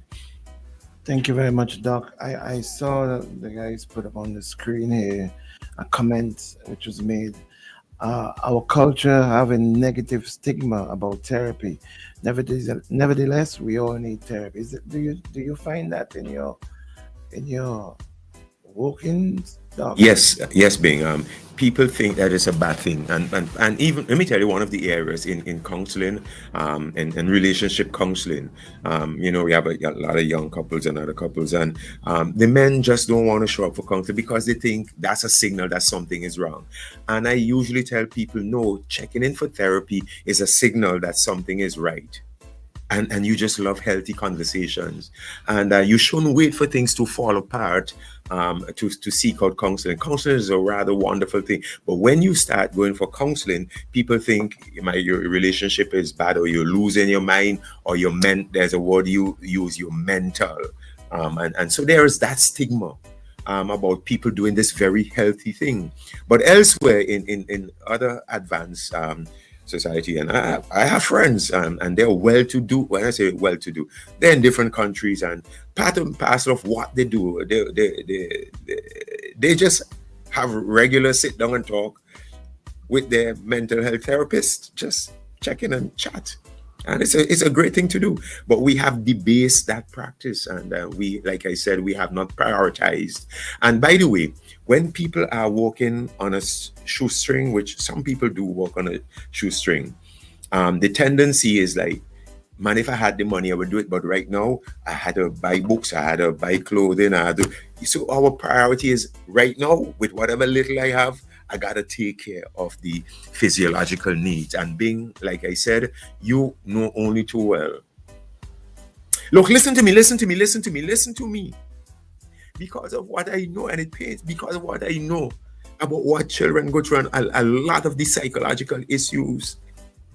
Buying books is not the priority, and buying uniform is not the priority. And making sure that they get all of these subjects and CPA is not the priority. When you know what I know about the things that children struggle with, the multiplicity, the myriad of psychological things that children just, is like, even something as simple as ADHD, and what that does to totally, and it doesn't just affect the child in the now, it affects the child for all of their life.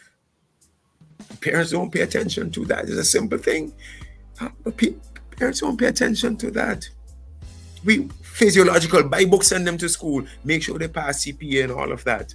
But there's a whole lot more beyond that. Bing, I'm out of time, man. I know, Doc. Thank you very much. I appreciate it. Thank you. Yeah, sure. All right, bye. Like I've said, there are tons of people out there that's walking around that looks well, that you think that all is well with them. But I can tell you from my experience, from me coming out and saying, listen, this is what happened to me. This is what I've been through. This is where I went. This is cause effect, trauma, dealing with it. How do I deal with it? What kind of help I had to get? And when I said all of that, the amount of calls I received from persons who wanted to get some help and wanted to know how they can get the help that I had. Call, good morning, your life. Then Come on, yes, yes. I had to call back after that. Yes, I really go would have liked to call in when he was on to really have a conversation in a sense. Hello? Yes, I'm here. Oh. The issue is that he raised some points there that I would have liked him to, broaden. And I would have liked to, have the conversation on because, as he said, when he said, from what he knows from the psychological standpoint, the buying of the books and all of this is not important. I beg you for, and I'll tell you why. You see, when he spoke about the shoestring and where people's attention has to be, all of this is contribution to people's mental health, my brother. Because at the end of the day, different things bring on, the bad in the mental health of people. Some people, when they look and realize, boy, the more me work, it don't make sense because me just basically walk to go back to work. I can't provide the life that I would like to provide for my children or for myself. You know what I mean?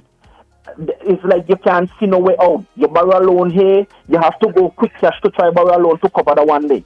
And then when the quick cash payments come on, your child wants something or whatever, where you're going to get it because 40%, 50, 60% of your salary already going towards quick cash and the other 40 is basically to take you back to work. And I use quick cash here just because, it's the easiest. It's one of the quick cash, fast cash. These agencies are the places that people can go and get the fastest cash instead of having to go through the bank because sometimes going through the bank and so forth, they don't have the money is there to say, well, the hoops and thing you have to go through the bank and credit union and so forth sometimes. You know what I mean? Sometimes let us take it home. You might have to borrow it. I might have to come to Bing and say, boy, lend me $300 to go and do this. Next thing when the time come, I can't pay back the $300 that causing issues between me and you now. You see what I'm saying? So yes, priority, and as Dr. Richard said, prioritize.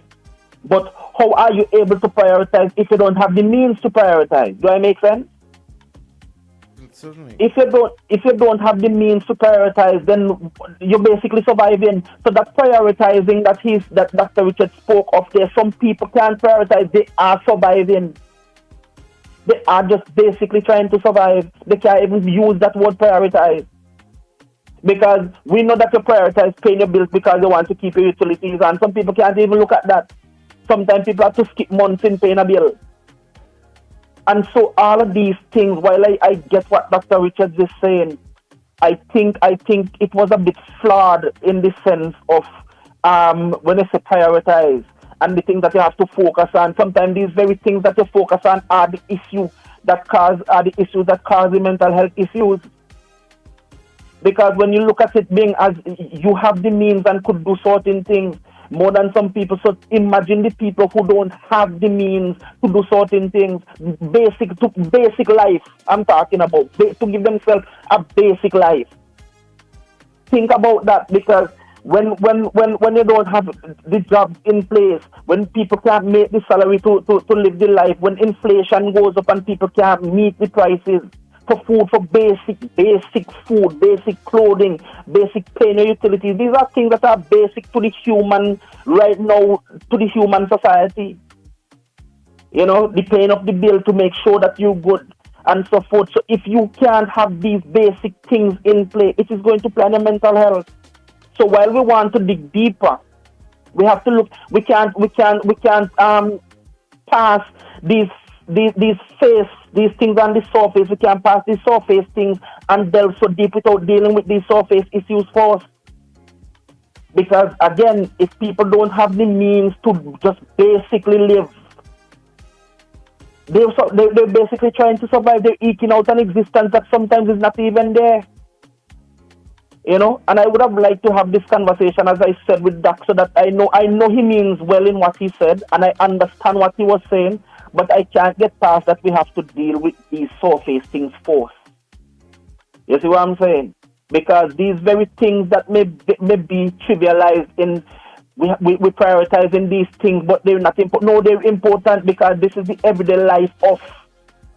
And sometimes we speak from a place of wanting to help, but sometimes we forget our own privileges. We forget our own quote-unquote luck, that we live in the good life, that we don't have to wake up every day and wonder if we're going to eat, if we could buy a bread to feed our children, because we're in that place. So we're comfortable there, and we forget that our comfort are some people's goals.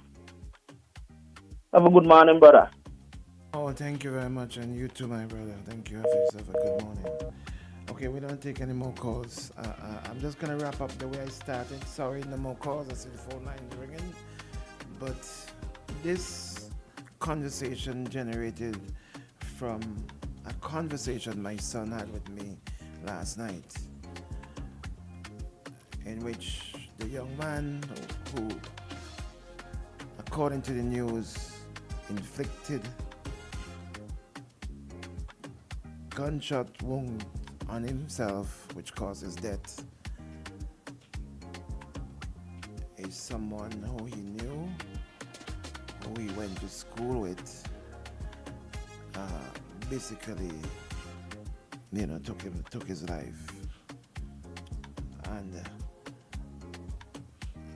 we're assuming this is as a result of depression, and I'm assuming, not assuming, I know because I've been through it, that there are a lot of people in St. Vincent and the Grenadines that are walking around and carrying depression on their back. I was here every morning, excited, laughing, talking, and I was carrying depression until it got to a place where I couldn't handle it anymore, where my depression took me to the edge. And I'm saying that I know for a fact that there are many other people out there who are like that. And how do I know that? Many people reached out to me after I came on the radio with my mic and said, this is what happened to me. This is what I experienced. This is how I was able to get out of it. Many, many people, professionals, business people, media people, even as you will not think of it, even people in the medical industry, medical fraternity, reached out to me. Not reaching out to me to say, Bing, I'm proud of you that you got through it, Bing. I'm happy that you reached out, that you were able to get past it. But reaching out to me to ask me, how can I get the help that I need? That touched me. And I had to give them information of what I did. And when I told them what I did and the cost of what I did, a lot of them, not a lot, most of them said, Bing, I can't afford that. That's what I said. That's what was said to me. Bing, I can't afford that. Oh, Bing, boy, you're giving me more depression. I just can't afford that. And there's a Vincentian brother out there that you would have heard on OMG with me. Someone who I'm very close to, Dr. Frederick JB. JB and his wife, in the institution, the hospital that they work with, Advent Health, were able to help some of these people through JB. And through that, some of these people got help because I was able to put them on to them. But, when I think about, listen, Barbados, 30 minutes away by plane, 35 minutes away. They've got people there that you can get help, real help, professional psychiatric help from psychologists, proper, like trained. I'm talking about counselors, not that counselors can't give you help. Counselors do give help, and counselors are doing the work that they're lifting, they're carrying the weight that the people who we should have here and we don't have. The counselors are carrying that weight and are helping a lot of people. But the amount of people that we have here who are struggling, who carrying, who just struggling with depression, the counselors, I mean, as you heard this morning from someone, the counselors say, listen, I it's so much, and I'm not trained to do this much. But we've got Barbados. I was able to do mine in Chicago. And expensive, you know. But I want to wrap up by saying my son James, who's back home from university on his summer break, he's the one who brought this to my attention last night. I didn't even know that this happened, and he was in tears. You know, and it's all about opportunity, you know. There's nothing different in terms of James and that young man, just that James have the opportunity to do what he's doing, to go to university, to study what he's studying. He's studying political science and all of that. This young man could be studying the same and even better than James. He could have been doing, he could have been, who knows? But opportunities are what makes it different. Guys, please, ask someone how they're doing in your workplace. Ask someone. If you see someone's behavior is different, they're not their usual self, say, hey, how you doing? Is everything okay? Pull them aside. Are you okay? That's all it takes. That's all. Are you Shady? Are you okay? That's all. How you doing? You're not your usual self this morning. Until tomorrow morning. Don't have a good day today, especially today, to the family, the friends, the community of that young man. We want you to try yourself and have a what today? A great day. A great day today. Until then, we're gone.